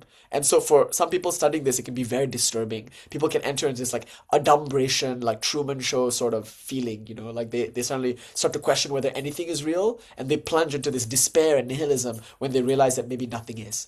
That's the effect of Ajata Vada. Vada means doctrine or school, like Sampradaya, and Ajata means non-originating, or the school of non-origin, or the school of no birth or no creation. So someone like Gaudapada, if you ask him this question, how do I be free of suffering? Like you ask him, what is the end of my suffering in this life? He'll say, my boy, there is no end. There is no end to your suffering. Na nirodho. He will literally say, na nirodho. And you might be shocked. What? There's no end to my suffering? I'm approaching you as a holy man in hopes to get answers to life's questions. And you're telling me my suffering will never end? And probably in like a Yoda-like way, in a mysterious and mischievous way probably. I don't know, I'm just personifying him in my mind. He might say, na nirodho, na chautpati. The reason there's no end to your suffering is because there is no beginning to your suffering. Imagine what this kind of teacher is like. You turn to him and you say, my arm hurts. He'll say, what arm? He just won't have any sympathy for your statement, my arm hurts. You'll be like, I'm sad, my heart is broken. He'll say, what heart? You'll say, what is this world? He'll say, what world? He just couldn't care less because it doesn't exist for him. That's what he intends to teach you. That you don't exist, and therefore your problems don't exist. Ajatavada. So, na Nirodho na chautpati. This is like the opening verse of chapter 3 or 4, I think, in the Mandukya Karika. Then he says, there are no bound souls and there's no such thing as bondage either. So if you make any statement that implies your bondage, as if to ask for a solution to that bondage, he will just deny outright that you are bound. There's nothing binding you. And more importantly, if there's nothing binding you, there's nothing freeing you either. So he says, there's no mukti, there's no mumukshu, na muktaha. There's nobody who craves liberation, and there's nobody who is free. There's no one who is bound. There's no end to suffering, because there's no beginning to suffering. And because there's no one who is bound, there's no one who is free. No one quests after attainment or liberation, because there is no such thing, as it were. Iti esha paramartataha. He'll end by saying, and this is the highest truth. Iti esha paramartataha. The highest truth is that you don't exist, your problems don't exist, the solutions to your problems necessarily also don't exist. Done. Bus. That your spiritual life ends in that moment when you realize there is no person who practices. Iti esha, there's esha. Iti esha paramartataha. This is the parama artha, the supreme meaning of the supreme truth. How does he do this? It's very interesting. In chapter 4, he looks at a few theories of origination, like theories about how the world came to be. Remember, if I'm here, my assumption is it's because the world was here before me. There's a world, right? And somehow through billions of years of evolution, this body came to be. And from the material reductionist point of view, then the body developed a brain. And the brain, after like a long time of evolution, mutations, variations, natural selection, all that, then I became a conscious thinking being. And as a conscious thinking being, I'm perplexed by the travails of my own existence. So naturally then, if I have problems, it's because I'm of the world. And the world had to come first before I could show up and have my problems. So the question then is, what is the world and where did it come from? Gaudapada says, let's just look at a few theories of origination. The first one is this, and this is Nyaya and Vaisheshika. They'll say, well, there was nothing and then there was something. So from nothing comes something. Creation ex nihilo. But if you really apply reason to this is the path of Jnana Yoga, just reasoning, discerning. It's called vichara, inquiry. Notice, how can nothing create something? If there's nothing, and now there is something, then nothing must be the cause whose effect is something. But nothing can't be the cause because it's nothing. Like if nothing was something, then it could be the cause for something. So asat, non-being cannot be the cause of sat.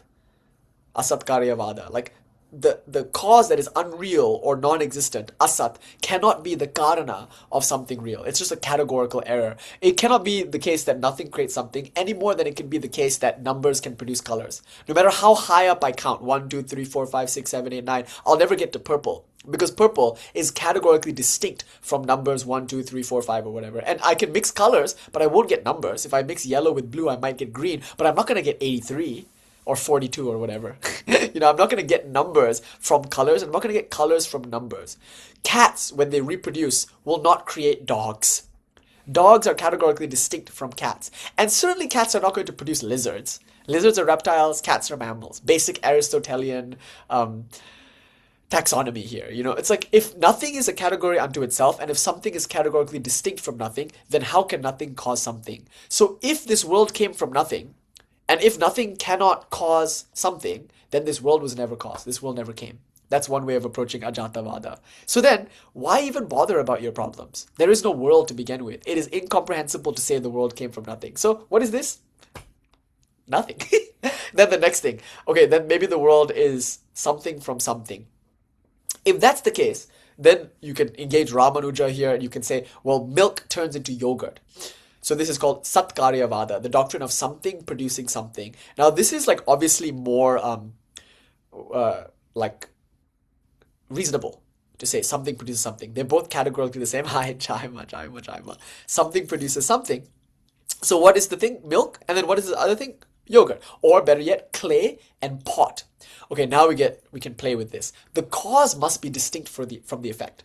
The cause causes the effect. So the effect is something other than the cause. That's just kind of naively true. The effect, yogurt, is different from the cause, milk. And more importantly, they're temporally distinct. First there was milk, then there was yogurt. So therefore I can say the thing that came before is the cause, and the thing that came after is the effect. And often the effect can't go back to the cause. So then we ask this question. Let's say there is a clay. Then clay will become a pot. But now I ask this question, is the pot something other than the clay? In other words, if I were to take all the clay out of the pot, and this argument is also attributed to Shankara, he was very popular for having also presented it in his works. If I take all the clay out of the pot, is there still a pot? I mean, Maybe we have to smoke a little bit of pot first before this is clear. But no, right? Like if I take all the clay out of the pot, it's not like I leave behind some ghostly impression of the outline of a pot, now divested of its clay. It's clear that when the clay is out, there's no pot. So the pot is nothing but clay, right? If the pot is not different from the clay, if the pot is clay, do you see how the cause and the effect collapse into one another? How can there be an effect whose cause is something distinct when the effect and the causes are the same? So the pot and the clay are the same. You cannot say the clay causes the pot, and you cannot say the pot is the effect of the clay. Therefore, the world was not caused. See, another way of dismembering the world. Just saying no. I mean, if you say the world is real, then tell me where it came from. Oh, it came from nothing, you're an idiot. It didn't. Okay, where did the world come from? It came from something, you're an idiot. There's no something outside of this world. It's just this. What could have caused this? Now, the final thing is where he puts the nail in the coffin and absolutely kills the idea of the world. This is called Artha Kriyavada, the idea that okay, you don't have to talk about causes and effects. You don't have to talk about nothing and nothing creating something. You don't have to talk about something creating something. None of that. Just notice, things work, don't they? If I'm thirsty and I drink water, then I won't be thirsty. That's enough of reality for me. I don't have to ask where the water came from or where the world came from or where the thirst came from or where I came from. The fact is, if I'm thirsty and I go and drink water, I won't be thirsty anymore. The fact is, if I touch an open wire, I will be electrocuted. This is just the fact of things. Bye, Jaima. So then we ask the question, how is this any different from what happened in your dream? Like last night, you dreamt that you were in this world, and in that world of your dream, there were trees, there were cars, there were buildings, there were other people. You interacted with them as if they were different from you, and maybe you touched an open wire, you got electrocuted, maybe you were thirsty and you drank dream water, and then you weren't thirsty anymore, and then you just woke up and all of that was unreal suddenly. Notice, when we wake up from a dream, we have this, most of us at least, propensity to just dismiss the dream as real. It has no currency in this waking world, right? So if I maybe win the lottery in last night's dream, I don't wake up and think, oh, I now have that money available to me in the bank. It's just something that happened in the dream. If I put a sandwich in my fridge in last night's dream, I don't wake up and go to my fridge and expect that sandwich to be there. I just immediately understand that what happened in my dream is no longer true of this moment. It's very tragic actually when people lose loved ones. Sometimes they dream that they're still with them and they wake up and they realize that loved one isn't there anymore. And it's a very sad thing to realize that in the dream, your experience is no longer real from the point of view of waking. Now imagine if you were lucid dreaming. If in that dream you realized that it was a dream, you would know that none of these things are going to be real when you wake up. So then Gaudapada asks a very important question. In what sense is dream different from waking? We say waking is more real than dream, but in what sense is that true? You could say, oh, well, waking, it's more consistent. Every time I wake up in the same bed to the same life. But every time I dream different dreams. If that's true, what about the Alzheimer's patient whose waking experience is not consistent? Right? If the only metric for reality is consistency, notice the Alzheimer's patient then is just confused and every day is different and every face is new.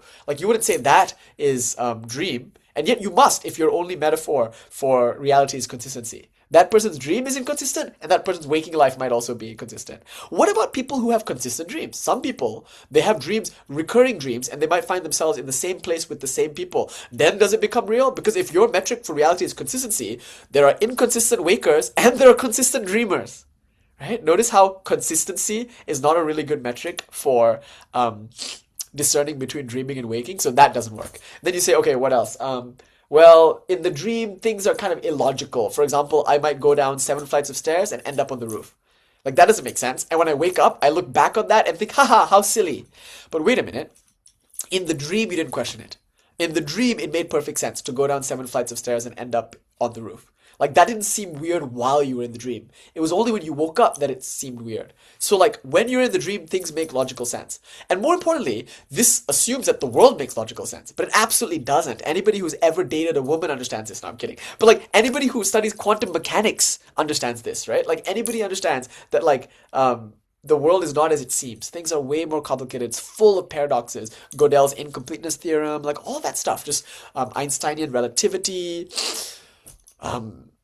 Heisenbergian uncertainty. It's if you just scratch the surface of the world in your own personal emotional life and in the physical realities of the world through the study of quantum mechanics, easily you'll find that the world is not as logical as you might think it is. So dreams can feel logical while you're in them. The dream logic is unquestionable to the dreamer, and the world, which seems so logical, is only apparently so. It's actually pretty illogical. So consistency doesn't work, logic doesn't work either. And then you could say, oh, well, dreams are really short, whereas waking is really long. Not while you're in the dream. You could have a whole Narnia type like life in a dream. And in the dream, it would feel like a lifetime. So it's relative. Like time is relative. Basically, Gaudapada is making these arguments about relativity, like way before Einstein. Right? It's a remarkable thought. But anyway, imagine you were to come up with a list right now of like 10 or 12 things that discern between the dream and waking. Let's say it's a perfect, flawless, philosophical list that tells you if X, then you're dreaming. If Y, then you're awake. Right? You have a list of all of these things. This is where it gets eerie. Couldn't you be dreaming that you're coming up with such a list? In other words, there's no way to disprove that you're dreaming right now. Anything you do, even including making a list that compares dreaming and waking and deciding what makes one and the other, even that could be subject to the dream. So this is an early form of like simulation theory. It's an early form of like Cartesian, like evil demon theory. The idea here is that like at any given moment, my reality is highly suspect. Because in the dream, I felt the dream to be real. Right now, I feel this to be real, but there's no way to know whether or not it's real. And in fact, it's probably not real for all the reasons aforementioned. So what Gaudapada ends up doing is he empties the world of its objective, independent existence. And you could go further. You could say, have I ever experienced the world outside of me? Never. And so other people, other beings, the world that I experience, like all the trees, all the cars, all the buildings, just like they appeared in the dream, they're all internal to me. There's that story about the Pandit who lost the debate in his dream, and he was really sad, and then his disciple came and asked him, why are you so sad, Guruji? And the Pandit says, last night I had a dream, and I debated someone in the dream, and I lost. I, who have never lost a debate, have finally lost the debate. I am no longer the best Pandit. And the disciple says, but Baba, wasn't the person in your dream also you? So you lost yourself in the dream. You're still the best Pandit. And then he was so happy. Like that. Whatever happens in this world is just you doing something to you. It's all happening within you. And if that's true, then the next question to ask is it is it real? Because by real we mean it exists independently and objectively outside of me. There's a world and I come along and see that world. And when I'm gone, that world will remain. That's a completely nonsensical thing to say. It's comforting, but it's not true to my experience. I didn't verify that there was a world before me, and I cannot verify that there will be a world after me. All I can verify is that there is a world presenting itself to me now. But as Nagarjuna pointed out, there's no difference between what I see and the world that I see. And so I can't assume that the world has an existence apart from my seeing. It is totally internal to my seeing. And that alone can really frighten people. I think it's in the Western philosophical tradition, they call it adumbration. Adumbration is the idea that you don't know what the world looks like. You only have access to your interpretation of the world. So you could say light enters into my eye, makes some kind of reaction on the retina, and my retina is detached, so maybe that is like somewhat fucked. And so then that turns into chemical and electrical signals, which are then interpreted by the brain and presented as an image. Now, the image in my mind, which is like, a chemical and electrical signal in the brain, does it correspond to what I saw in the world? Is there a blue marker pen in the world if I'm seeing a blue marker pen in my mind? There's no guarantee that there is. I could be a brain in the vat being fed information, like that brain in the vat theory, it's modern forms of simulation theory. I don't know that that's not true. And this could be a simulation, but more importantly, whether or not it's a simulation, whether or not it's real, it's beside the point. The fact is, I don't actually have real access to what's there, if there's anything at all. At most, it's just light. It's just a massive light, which my brain is interpreting as blue marker pens and like red posters from Cuba, like red Marxist posters over there, like blue marker pens. Like all of that could be wholly in my mind, just like the dream. So what Gaudapada does is very eerie. He takes waking and he takes dreaming. He takes all the things that would make waking and dreaming different, that would make waking real, and he scrubs those things out. He blurs the line between waking and dreaming. And just like we find our dreams suspect, just so we don't take them too seriously, he also, if you do, then you do. But then he points to the waking world and he says, you can't take that seriously either. Now, if you want to say, oh, I do take my dreams seriously, the final response he will give you then is that they're mutually contradictory. Like something happens in your dream, something happens in your waking. If you take both of them to be real at the same time, which one is real, especially when they contradict? In the dream, you might have been wealthy. In waking life, you might have been poor. Are you both poor and wealthy at the same time? No. Like, you're wealthy when you're in your dream, you're poor when you're in your waking, or vice versa. Therefore, if they're mutually contradictory, just through reasoning, just through inquiry, you come to this conclusion that neither must be true.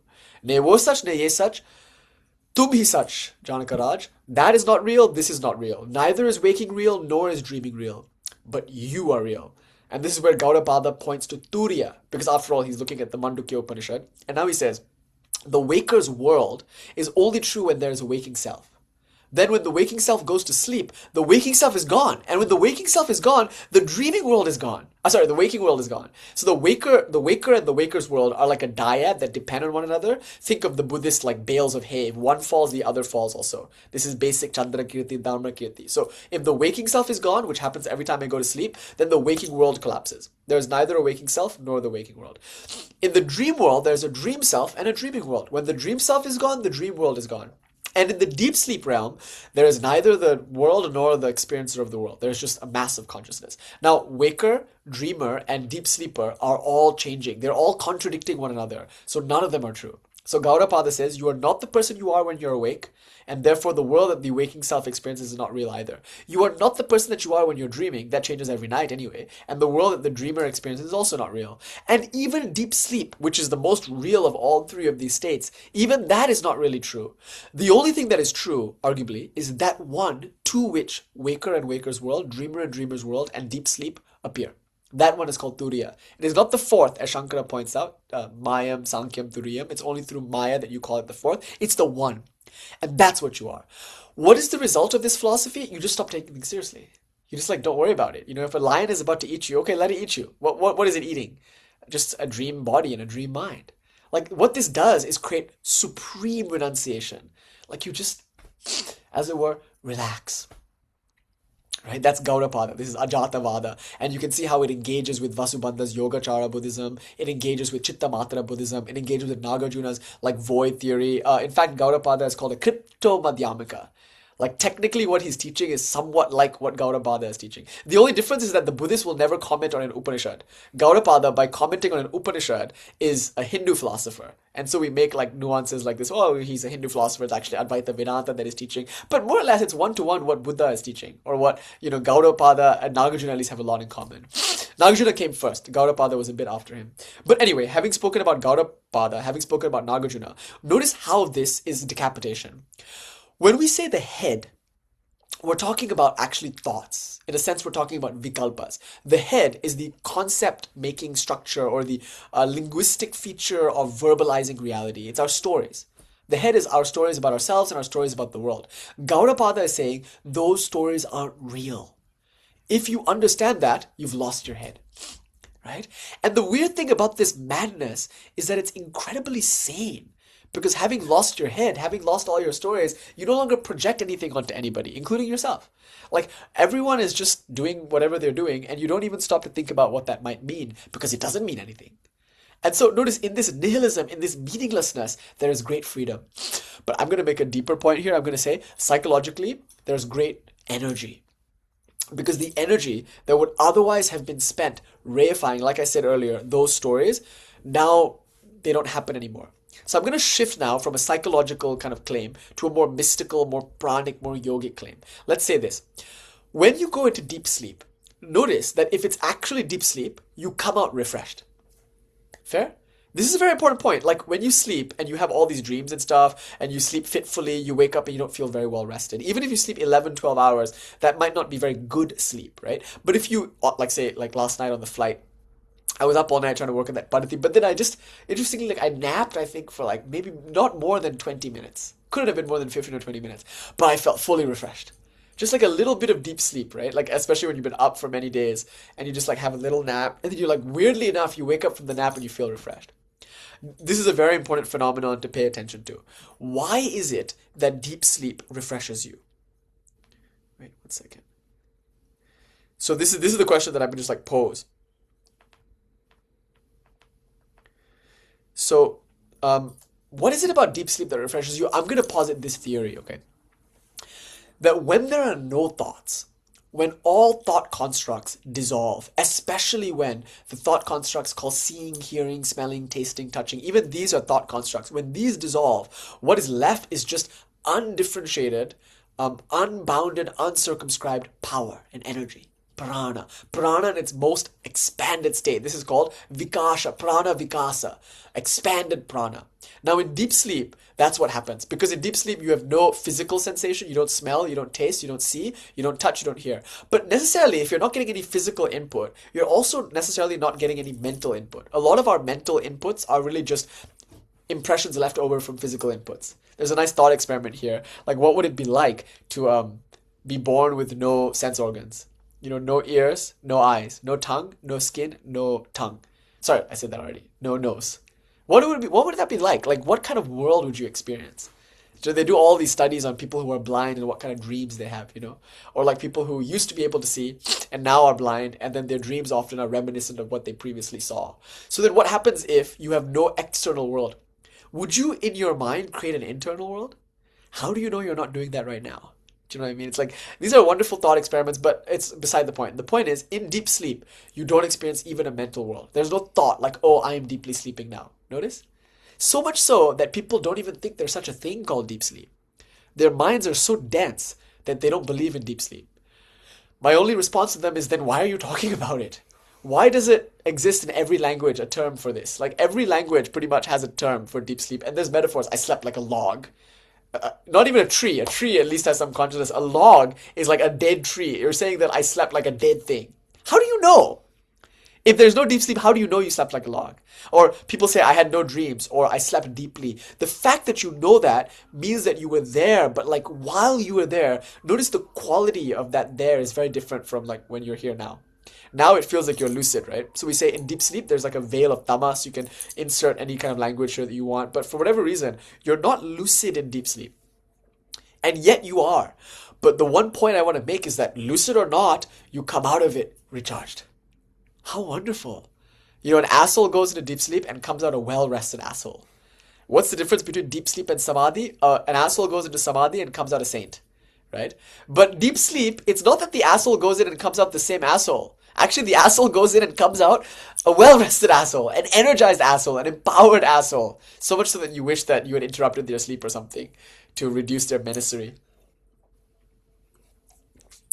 So, having said that, I think I want to link this phenomenon, deep sleep, to the recharging aspect and say that the link here is the lack of thought. When we lose our head, which happens every time we go into pralaya, deep sleep, we get a lot of energy, a lot of prana. This high prana state we can call bhakti actually, because that's what bhakti is. It's a high prana state. So now let's turn away from jnana yoga to bhakti yoga. Hopefully by now you can see how jnana yoga, just the inquiry into the reality of the world and emptying that world of its independent objective existence, leads to this high pranic state. Because if you no longer invested in your thoughts as real, they would just atrophy away. Right? It's only when a thought comes up and you invest it with reality that it keeps coming up. You think it's real, therefore you think it's worth thinking about. But if you didn't think it was real, whenever it came up, you would pretty much ignore it. You know, you would just be. And then your state would be a very high pranic state. So that's the Jnana Yoga example. Now coming to Bhakti Yoga. These were all points I made in 2025, but it's worth reviewing. In Bhakti Yoga, notice what you're doing is you're directing your entire being towards one thought, and that thought is God in any form. So it could be Christ, it could be Krishna, it could be Kali, or Kali in any one of her forms, Chinnamastaka, Bagala, have at it, whatever you want. Now, all you do is devote yourself to that thought. You know, you offer flowers, incense, fire, you cultivate a loving relationship. You sing hymns, you read stories, you gather with other people and celebrate the presence of that deity, and all your life is devoted to that deity. As a result, your life becomes about that deity and less about you. So it's almost like the Kundalini Shakti is moving towards the Hridaya, the heart, where the deity abides, and moving away from the Muladhara, where you have your reified sense of self. So this is a sense of self-sacrifice for the deity. Now, if you have that love in your life, those things that used to matter so much to you don't matter anymore. Notice it's like the high schooler who has a crush. Like, this is the example I use all the time. That high schooler, if he's crushing on somebody, if you get an F as a high schooler crushing on somebody, the F on your test doesn't matter quite as much. The sting of failing your test doesn't matter because you can think of your baby. Do you know what I mean? Anybody who's ever had a crush knows what I'm talking about. Like, you're like going around the world, you know, like say I'm crushing right now, right? I'm in Boston and like something happens and I'm like, I'm excited to share it. But it's like this thought that I can send a picture to my crush, like that excites me and delights me. But it doesn't even require me to send the picture. In fact, it doesn't even require that I talk to her or see her. I called her this morning, but it's like, that's beside the point. Even if I didn't, the very thought that she exists and that I can like just think about her, that alone brings such succor and such joy, doesn't it? Now imagine if that's true of God. Like, you know, things about crushes, it's like they come and they go, as it were. And it wears off sometimes. A crush sometimes turns into a relationship, and then that same like crushy feeling that you had, maybe it fades in time. Because often we say love is determined by its object. So if your love flows to a finite being, and of course all crushes, being temporal, being space-bound, being form-bound, that's necessarily the definition of finite love, the love will be finite. But God is that infinite being who can be recognized in all things as all things. If your love is for the infinite being, your love will be infinite. That's the kind of love, oh my God, that is like a super crush, you know. And wherever you are in the world, you're always thinking about Kali. You're always thinking about Krishna, my Kali. So a regular crush is a very good analog for the divine crush. That's what bhakti is, crushing on God. And whenever you crush on God, it's like you have this secret thing. It's a thing that makes you happy, a thing that you love, a thing that you're attracted to. And anytime you think about that, it brings you joy.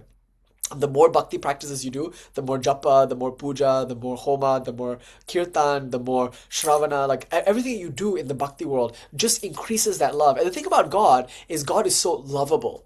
God is love itself, such that depictions of God are necessarily going to be like lovable and adorable. And that's why it's good that we are maximally rich in our imagery, because different people respond to different things. If you have that Rahu Ketu kind of Saturnine sort of placement, then necessarily you like fierce fanged forms like Kali, Chinnamastaka. But if that was all that was available, what about those people who preferred a Saumya form, like a gentler form? Like what if somebody wanted, say, Vishnu or Sadashiva or something? I mean, thank God, those forms exist too. But again, I don't care like what form it is. They're all just forms of the one God. But if I love that God in any one of these forms, it's like when you're crushing on somebody. There's nothing like it. It's just so wonderful. It's just so sweet. Like, notice how like life just transforms when you're in love. Everything has added meaning, at least in the sense that you want to share it, right?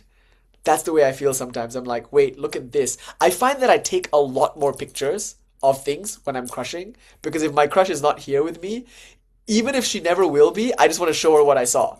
And I also find that most of the time I don't send those pictures at all. I don't actually end up sending her those pictures. But in that moment, when I saw something cute and sweet, it was enough to think, I want to share this. And that's what bhakti means. Bhakti means to share, actually, to participate. Bhaj, the root in the word bhakti. So I just want to share the joy with Kali. So if I'm going to eat good food, before I eat the food, I want to give it to Kali first. Then I eat it as prasad. Now it's no longer me eating food. It's me sharing food. And anybody who has ever crushed on anyone knows it's better to share a meal with your crush than to eat it yourself. Right? Like you have a great meal coming to your house, you Uber Eats something, and you're like, you just want her to come over and you can eat it together. Or there's a beautiful movie, you want to watch the movie, it's just better together, like the Jack Johnson song. That's Bhakti par excellence, described in a song. Better together. Govindaji, good to see you, could probably play it really beautifully on guitar. He plays beautiful acoustic guitar. So like, just like think about that like sentiment. It's better together. It's good on your own.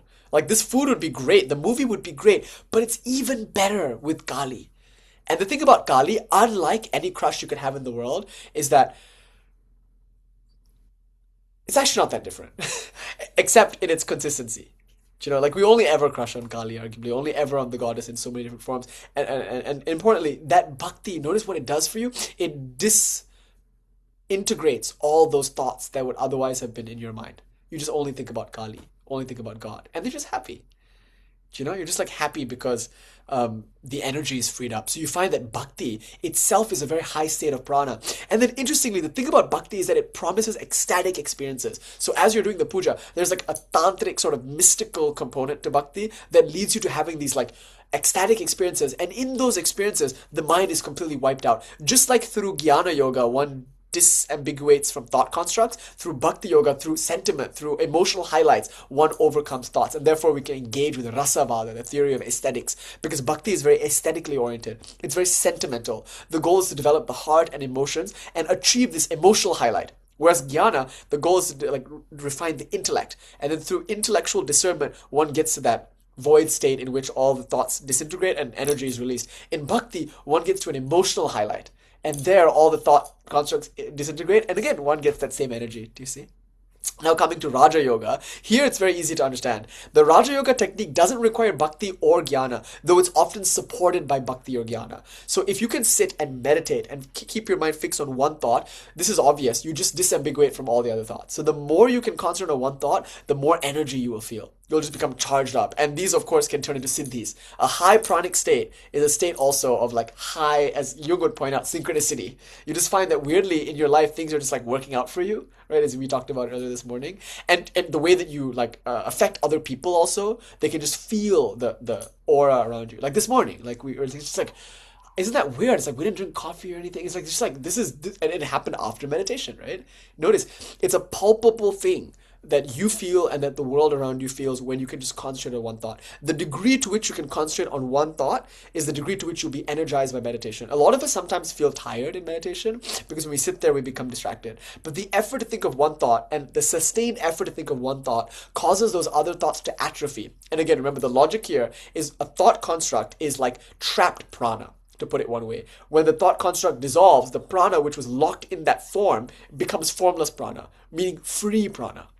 Just like in deep sleep, where it's nothing but an ocean of pragya, free, like unmitigated prana, unconceptualized, Actually, it's a nice metaphor to think of an ocean.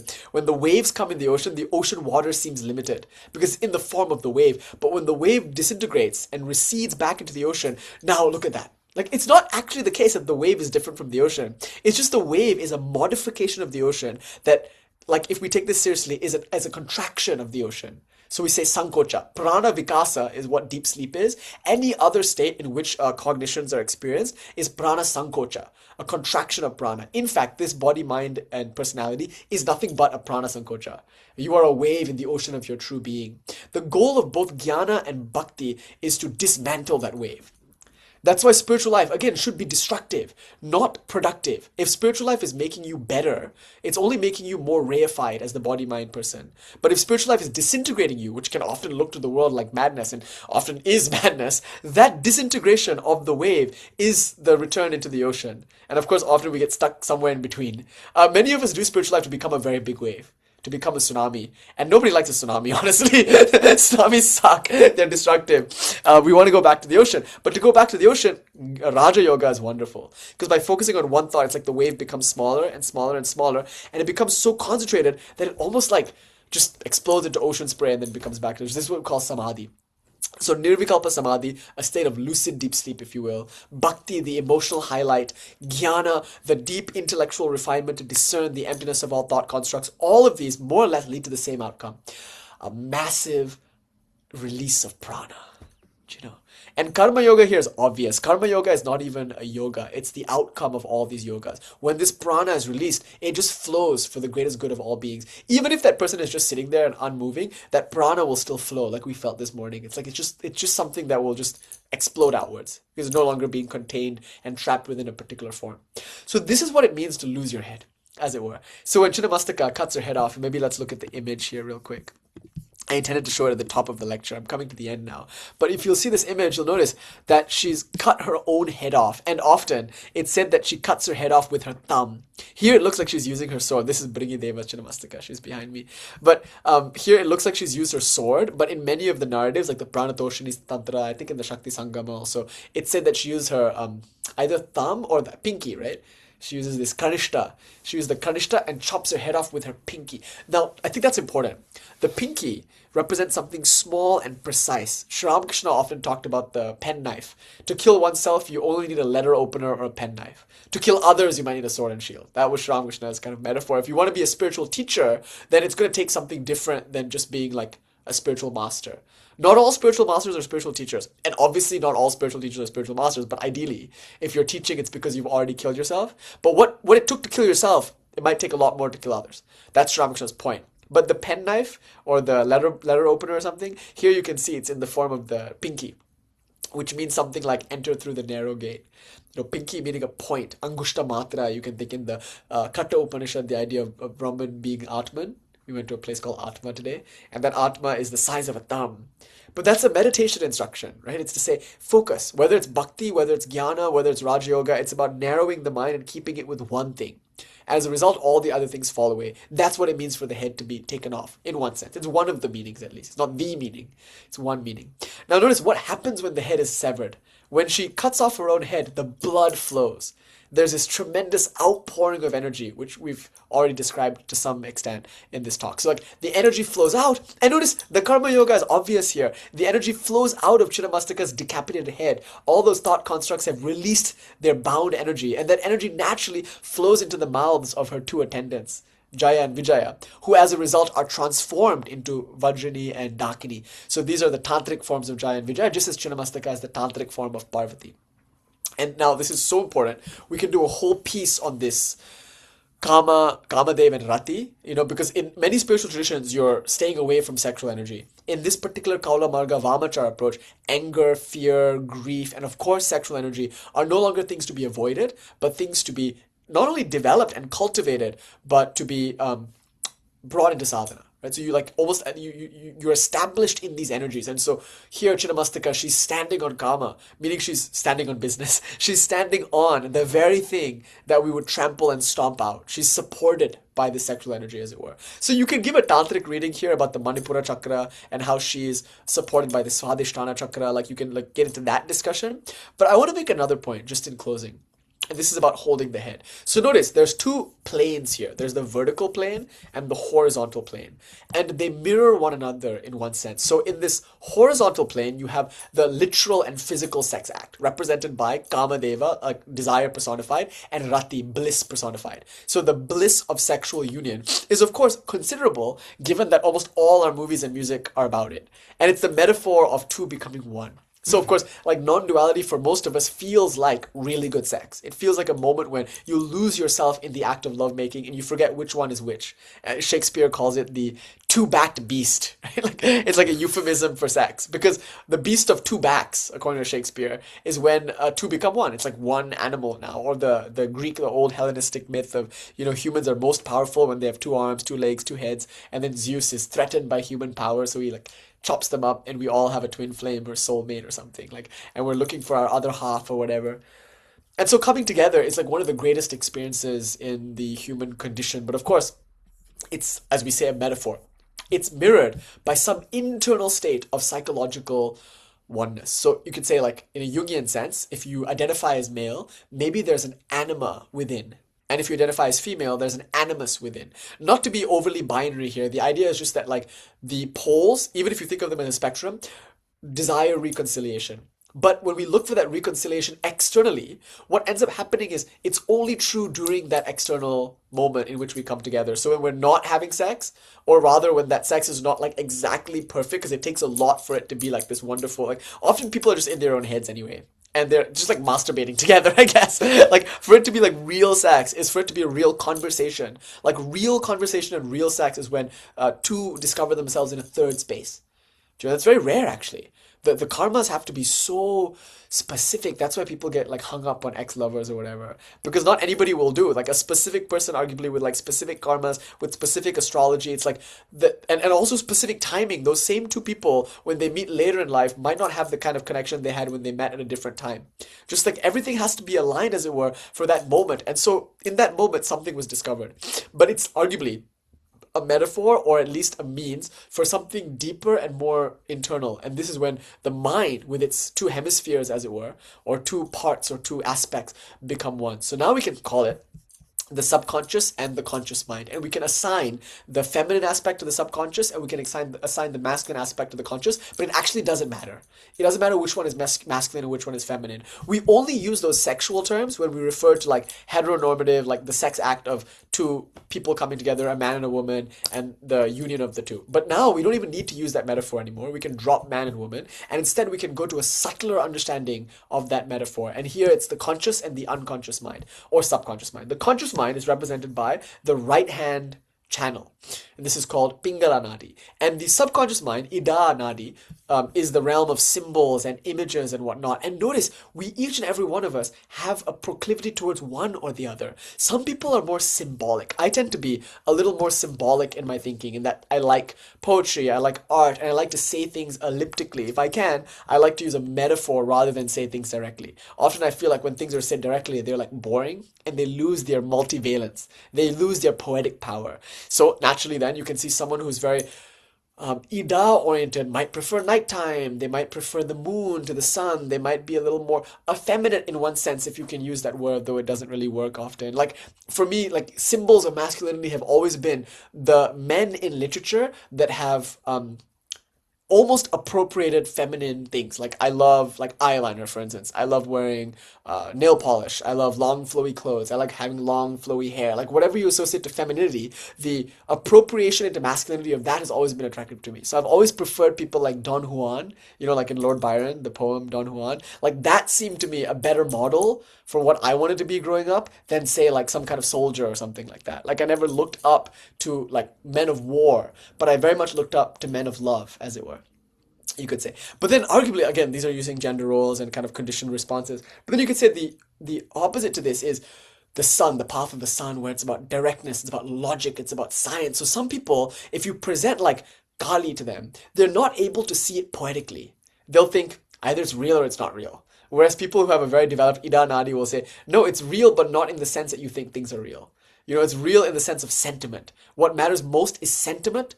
The externals are peripheral. But then the man of science would say, no, no, no, the externals are more real. It's not about how you poetically feel, it's about what you can actually prove and what you can actually see, and the way that they speak might be different. It might be drier, but it might be clearer. Whereas this might be a little juicier, but it might be more muddled. So someone with a very active Ida Nadi, you would consider like crazy in one sense because they just cannot think straight and they're like magically thinking and they're making all these connections and they're generally kind of dysfunctional. Similarly, the person with very developed Pingala Nadi is also dysfunctional because they just probably will never be able to date. Do you know what I mean? Like somebody says something and they cannot understand what that person means. They only hear what that person says. Do you see? So they're too literal. Some people can be too literal, other people can be too symbolic. And so our energy sometimes flows in either one or the other nadi. Chinnamastaka, notice, represents the nourishment of those two nadis. So not only is she nourishing herself, but the blood that flows from a decapitated head is also nourishing these two attendants, which can be stand-ins for these two nadis. Now we talk about a kind of mystic lovemaking. The reason why one doesn't need a partner when one engages in spiritual life is because one becomes one's own partner. So then one's Ishta Devata, let's say it's Kali, or let's say it's Krishna, that becomes your spouse, as it were. But now the altar is a symbol for something within. And this thing that's within is the one with whom you're trying to have this mystic union. So we call Tantra the Sandhya Bhasha, the language of twilight. In one sense, that means elliptical language. You're using words which the conscious mind can register and understand, but those words are multivalent. They have meanings beyond just their literal meaning. Bye. The recording will be on the Patreon, I think. So it's just all the recordings you'll find on the Patreon. Yes. So, and hopefully soon I can upload it. But now check this out. Like if you are in a physical love-making act, like the man and the woman come together, this is a metaphor. But in twilight, the moment when the sun and is sinking below the horizon and the moon is rising, or when the moon is sinking below the horizon and the sun is rising, that moment is we call it a moment of mystic union, a sandhya. It's the same thing as when a man and woman, or a man and man, or a woman and woman come together. When two become one, two principles now, the sun, a celestial body associated with the day, and the moon, a celestial body associated with the night, they're in this sort of third thing, this liminal space in which the sun and moon commingle. And you'll find in some tantric texts, you visualize the sun as yellow and the moon as white, and you feel the yellow and white mixing together. Or then this can become red and white, and you can see the alchemical languages in Europe. I mean, like, Italian, European grimoires will talk about the red lion or the white eagle or something. And you can say, oh, well, that's the kumkum in the bhasma. The kumkum is red, the bhasma is white. Symbolizing what? Again, a biological concept of sexual union, like when menses mixes with semen, that produces the child. Now, the belief is that when the semen mixes with the menses, a child is produced. And that isn't to say like, oh, like when you have sex with a girl on her period, that's when she will conceive. Obviously not. But I think it's a deeper thing. It's like, where does that fertilization occur if not in like that endometrial wall? So like that is the arguably that thing which sloughs off and becomes menstrual blood. So in a sense, the ancients had this kind of scientifically pretty much accurate idea that it was the semen, which is white and considered to be one of the two principles, and the menses, which is red, considered to be the other principle. When those two come together, you have childbirth. Like the creation requires a union of the two. So notice how this metaphor, if we think of the moon and the sun, or if we think of man and woman, if we think of any dyad, it can be grounded in the inner the inner psychological experience of the conscious mind becoming one with the subconscious mind. This is where Advaita Vedanta and Bhakti come together, Jnana and Bhakti come together. Tantra exists in that liminal space. And this is where I want to close my lecture, and this is the rant that I was promising you earlier. I can't tell you how many times people in India, especially in India, will reach out to me and say, you cannot learn Tantra from books. And they're not accusing me of learning Tantra from books because I have a guru. I've had several gurus throughout my life. I was born and raised in a tantric world. But often I tell people to read books. And I point to books and I cite books. And a lot of these people don't like that. They say, no, you can't learn Tantra from books. Tantra is just Guru book, meaning you can only get it from your guru's mouth. This is problematic to me for 3 reasons. One, because I think it's a highly outdated idea. I think a lot of times back in the day when people wanted to access teaching, they couldn't access books because the vast majority of them would be illiterate. And not only that, even if they were literate, they would need to access those books through someone who had those books. Take for instance Milarepa. He could only learn Tantra from Marpa because Marpa was the only one who had any books from India.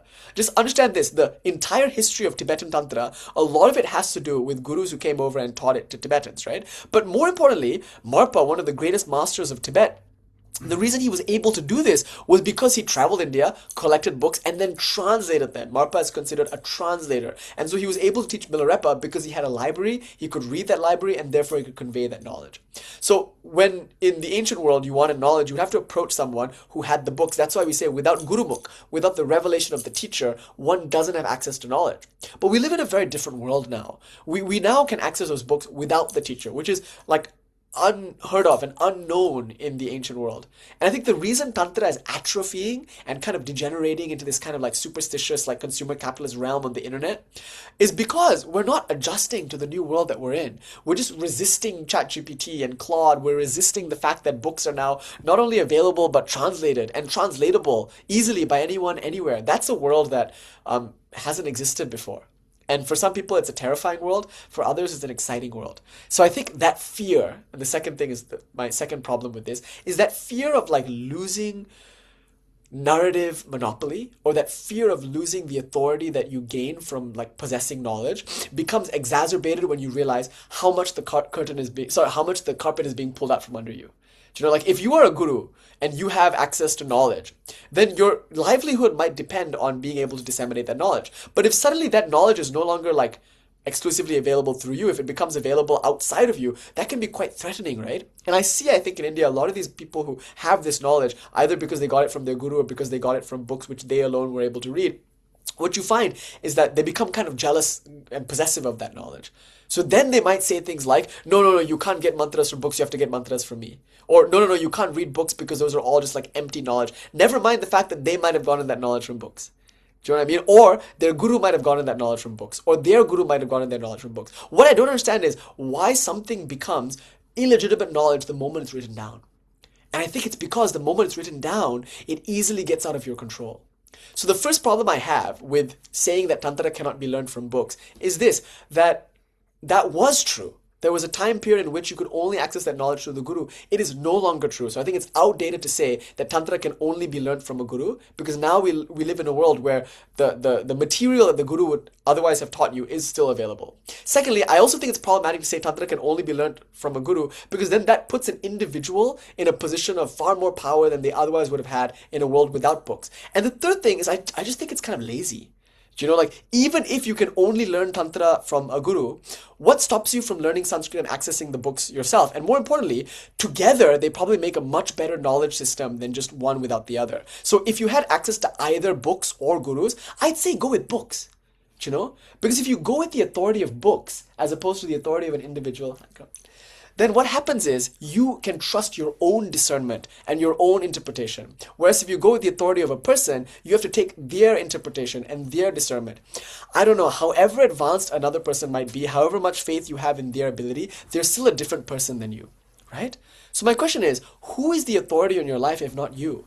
Like, this is the Buddha's final teaching, be a lamp unto yourself. You will have to live with the consequences of your own decisions. Plus, the kind of person that you are is known most intimately to you. Even a guru who is like a great psychologist, who is able to diagnose you, don't you think they can often make mistakes? Their experience is not your experience. And they can only judge you from outside, from your behaviors, from their preconceived notions about what those behaviors mean. They can say, oh, you have sattva guna or raja guna, and therefore, because you have sattva guna, you should worship this ishta. Because you have raja guna, you should worship that other ishta. I don't know, I feel like your own personal preference as to which ishta you worship is a little bit more valid as data for you than your guru's professional opinion. And yes, your guru might have access to mystic insight. Your guru might have been practicing for thousands of years. Maybe they're like a siddha or something, but their experience is still not my experience.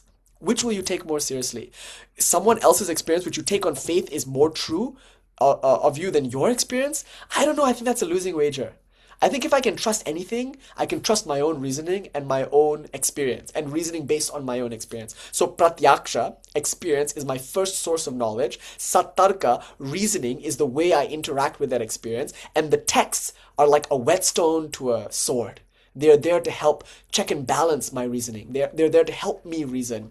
And then comes the guru. I would argue that when you have all these things together, then you have a nice system of checks and balances where what the guru says is still valuable and still important to you. Like kind of like how Rick Rubin as a producer will still have some way of influencing the Red Hot Chili Peppers when they're making Blood Sugar Sex Magik. But that music is not Rick Rubin's music. Rick Rubin did not write Blood Sugar Sex Magik. The Chili Peppers did. And more importantly, the Chili Peppers wrote that music by jamming together in a room and just feeling into the moment and then trusting their own musical instincts. Imagine if they listened to everything Rick Rubin has to say. In fact, that's what like a lot of artists do, and that's their downfall. You know, they stop trusting themselves and they start taking what their producers say too seriously. They trust the record label or like what the industry wants more than what they want. And that's usually when an artist's career like falls off the rails, right? Like it's like you stop believing in that artist, you stop caring about their art because somewhere along the way they stop being honest. They stopped being sincere. They wanted to be safe, and so they took other people's opinions more seriously than their own. A real artist, at any cost, will just do what they feel is right. But a good artist will also be able to take seriously what their producer, like Rick Rubin, has to say about it, you know? So it's like a balance. If you didn't have a producer, I think that's better than just like letting your producer make all the decisions. But obviously both is best. When you have a producer and you trust your own instincts, it's kind of like having a guru, but then also having books, and those books then can check and balance what your guru is saying. You can cross-reference what your guru said with what the book said, and you can verify what the book said by looking at your guru. In other words, if you read about something and then you see it manifested in your guru, you will have that much more respect for the knowledge that you just gained. You know, if you have only your guru and not the books, then you might not even know what your guru is. You have no context to understand your guru. And if you have the guru without the books, there's nothing to stop that guru from being idiosyncratic or from like pushing on their own experience to you and making it like, you know, and sublating your experience. But now coming to reason. The reason why people can't access books is because they just don't learn Sanskrit. And for a long time, that was not available to people. But again, this is a different world. This is a world in which not only do you have access to the books, but you also have access to the books in translation, which I think is actually good enough. I think if you can access translated versions of the tantras, that's better than nothing. It's something that you should do. Why not, right? Like, why wouldn't you? Like, why would you cling to this superstitious idea that you can only get it from your guru? Even if that was true, what harm could come to you from reading books? And I'm so sorry, I hate to say it, but if you actually read the tantras, meaning if you actually consulted the source literature, which, like, you know, supplies the name for the entire tradition, you will see that a lot of what your guru tells you is just historically inaccurate. Like, we are humans. We are not above historical and sociological norms. Like, literally read Tantra Loka or Tantra Sara, any classical tantric book before the Mughal period, and you'll see how these ideas post-Mughal invasion have degenerated, become mere folk magic. I'm not putting folk magic down, I'm just saying it's not as checked and balanced as the philosophical and artistic edifices that some of the great tantric masters have constructed. You can clearly, if you have academic sense, you can clearly track the way ideas have evolved through different rules. You can see how during the rule of King Avantivarman, during the rule of Krishna Devaraya, all of this might sound nerdy to you, but if I sound nerdy to you, you sound lazy to me. You just won't read. And if you don't read, what will you do? Just trust what people tell you? And where did they get their knowledge? From what they were told by other people? Don't you think that sociological, historical, economic factors have something to do with that? Haven't you ever once played the game of broken telephone? At what point will you trust another's experience over your own? And at what point do you take your experience seriously enough to like check and balance it against books? So then it brings me to my final thing, reasoning. It makes no sense to read books if you can't interpret and reason for yourself what those books are saying. So like, hopefully I've given you some reasons to take up books. Even if one has a guru, one should obviously read books. And Abhinavagupta says so. There are 3 ways of getting knowledge: Sattarka, Sadguru, and Sadagama. Sattarka means reasoning, which implies reasoning based on your own experience. Sadguru implies your guru and what they have to say to you. And Sadagama means the texts that were revealed by Lord Shiva. By the way, Lord Shiva is the only guru in the Shaiva tradition. And Lord Shiva's Guru Vak is recorded in texts. I don't understand why you are all so keen on burning books. Are you the Taliban? Because honestly, a lot of you tantrics in India are starting to sound like the Taliban to me, because you want to burn books. You are no better than the Mongols who burned our libraries. And I think the reason you want to burn books is because you're worried you won't feel special anymore. You're worried that people on the internet will get the knowledge that you covet and that you sell on the internet for thousands of dollars. And even if you don't sell that knowledge, there's still the currency of you feeling special. On some level, you think you understand this stuff better than we do. But how could you? I'm not denying your understanding. I just don't think it's complete. And I'm not saying mine is either. I'm just saying a world in which you had access to your Guru and Guruvak and Gurumukh and whatever you want to call it, and access to Lord Shiva's Guruvak, which is recorded in our history as the Tantras. That's a better world, I think. You know, again, I just don't see why not. I don't see why these things are mutually exclusive. Prove to me why reading books and getting knowledge from books is somehow going to take away from your ability to get knowledge from your teacher. And if they contradict, I think I'm going to side with hundreds and hundreds of years of peer-reviewed, corroborated texts over what some guy says. And that guy's high and drunk anyway. Do you know? So what a drunk guy says, and being a drunk guy myself, I say lots of bullshit, right? Like you just become just so like inflated on the alcohol, and like you just become like, you just say shit, you know? You say superstitious, ungrounded shit that because of our guru culture in India, I mean, let me put it this way. If you go to any Indian high school, you'll see that, and this is to a fault, but it's to the credit of Indian people, they're indoctrinated from a very young age to respect their elders. I'm not saying we should be Mao Zedong, like cultural revolutionists. I'm not telling you to go and kill all your elders. But I kind of am, in one sense. Do you know, I'm kind of saying, why do you, I mean, you're tantrics, like, especially your kaulas. Why do you listen so much to people? And more importantly, you should listen to people, but just notice the effect that the British education has had on the Indian mind. We just take our elders too seriously sometimes. And I think that's been sort of like kind of grafted onto the tantric tradition, where it's like we don't want to question our elders, when in fact you'll see some of the greatest guru-disciple relationships have been one where the students have questioned their teachers, like Vivekananda and Ramakrishna. That's a great example of a guru-disciple relationship where Vivekananda taught for himself, and look, the outcome is that his interpretation of Ramakrishna is so different that some of his brother disciples even doubted that he was being true to his guru. That's a good disciple. A good disciple is someone whose work might be incommensurable with the Guru's work. You know, think of Utpala Deva and Somananda. Is Utpala Deva a good or bad disciple? Somananda despised the Pradyumna Bhatta kind of Shabda Brahmavada, but his disciple Utpala incorporates the word Prakasha, Vimarsha, just like borrows from all the things that his Guru rejected. Vivekananda seems to be saying the opposite thing that Ramakrishna is saying. I think this is important. Great disciples have always thought for themselves. And more importantly, great gurus have always encouraged their disciples to think for themselves. And the texts have been a very powerful way to do it. So often throughout our culture as an Indian civilization, the gurus have taught using texts. Tantra has gotten really weird because somehow we feel like just because we're tantrics, we're no longer responsible for like interpreting texts. You know, I asked tantrics, what texts are you working on? And it's just padatis that their gurus cook up, you know. They're not interested in citing their sources. They don't even know what padatis are available. They don't know who Abhinavagupta is and what his contribution to the world of Tantra is. They've never touched Sri Vidya. They know nothing about Bhaskara Raya and his commentaries. They've never read the Bhavana Upanishad. They know nothing about Nitya Shodash Karnava. Maybe they've yet read the Yogini Hridaya, but not with the rest of the Vamakeshwari Mata Tantra. If I sound like a nerd to you, then you sound lazy to me. If you love Tantra, why is all this stuff so intimidating? Is it just a language barrier?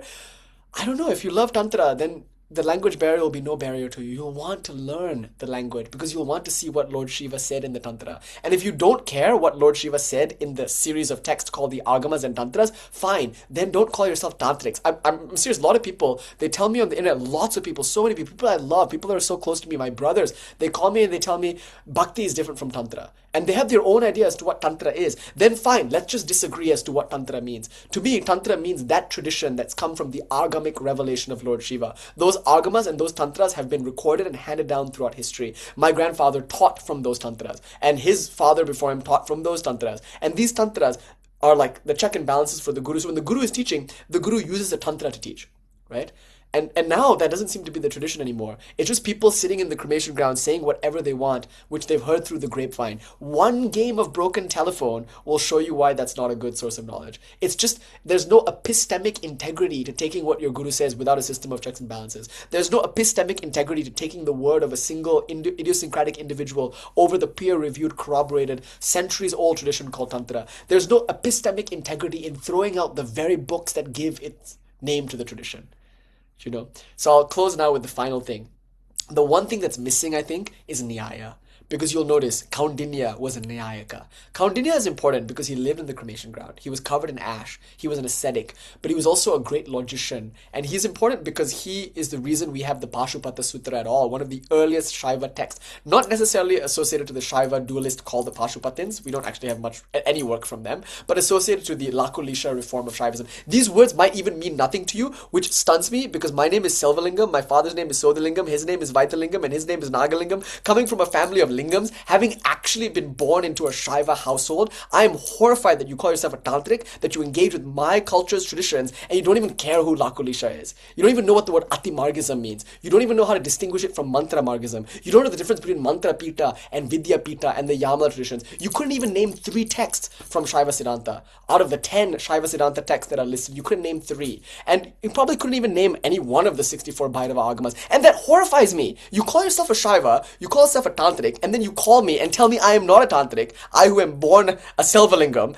and all the while you cannot name one text in our tradition. And that's why I think when I say Lakulisha and the Lakulisha reform, I think I know how you feel. You're like getting overwhelmed. You're hearing too many Sanskrit words. This is challenging to you. This is intimidating. You just haven't done the work. You haven't learned your Sanskrit. You haven't studied the text. And so this scares you.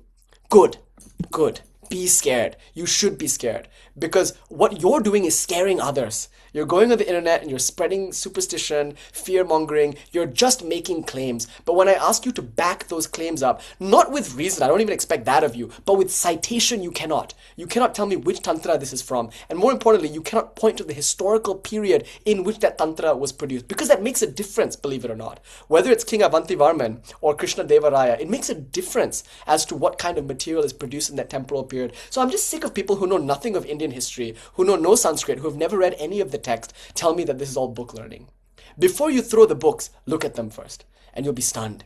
You will see that everything that you've heard through the grapevine is nothing compared to what we discovered before the Mughal invasion. What you guys are practicing is Dark Ages Tantra, a Tantra post-Mughal invasion. What I invite you to consider is classical Tantra, the Tantra at the height of Indian civilization. Give up your cremation ground, broken telephone game. Atimargins, especially Atimargins, you're not better because you're ascetics. And more importantly, you're not better because you haven't read a book. Let no one think they're better because they haven't read, especially not in a time when reading is becoming so democratized. So I will say this, the Lakulisha reform, this tantric tradition called the Pashupatins, like a lot of them were qualified non-dualists, they weren't dualists in the Pashupata sense, but there's a book, it's called the Pashupata Sutra, one of the earliest Shaiva texts. And the Pashupata Sutra was commented upon by a scholar named Kaundinya. And Kaundinya lived in the cremation ground, but he was a logician. Kapila Muni, if we take his name seriously, might have also been in the cremation ground.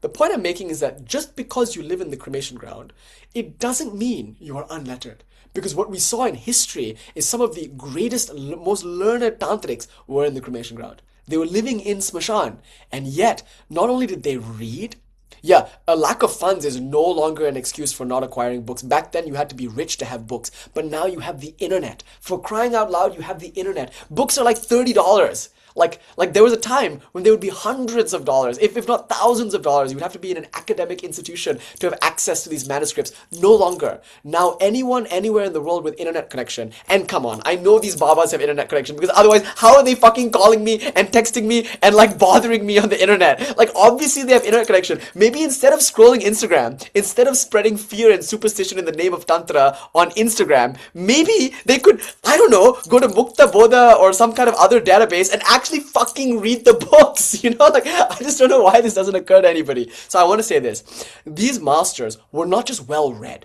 They were not just literate, they were also masters of reason. When I grew up, my grandfather insisted on Nyaya in the beginning. Almost all Shaiva acharyas will probably take you through a rigorous program of Nyaya. Because what Nyaya does is it teaches you how to think. It doesn't tell you what to think, it teaches you how to think. It develops the Pingala Nadi.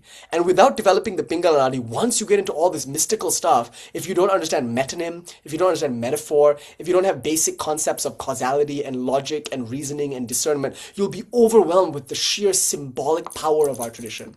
And that's what I think has happened. People have an underdeveloped underdeveloped Pingala Nadi. That energy is not flowing. They're not reading, they're not studying, they're not thinking, they're not reasoning, and they're not learning how to think, reason, and study. And then they approach Tantra, and all this symbolic power is unleashed upon them, and they turn into raving, frothing at the mouth conspiracy theorists. That's what I call your Tantra. Most of it is just conspiracy theory, with enough smattering of truth that it resonates with your audiences. Your audiences hear a few things here and there that are true, and they get excited. But most of what you sell them is swill. It is uncitable, unsighted, and unreasonable swill. Stop it. Read a book. Thank you.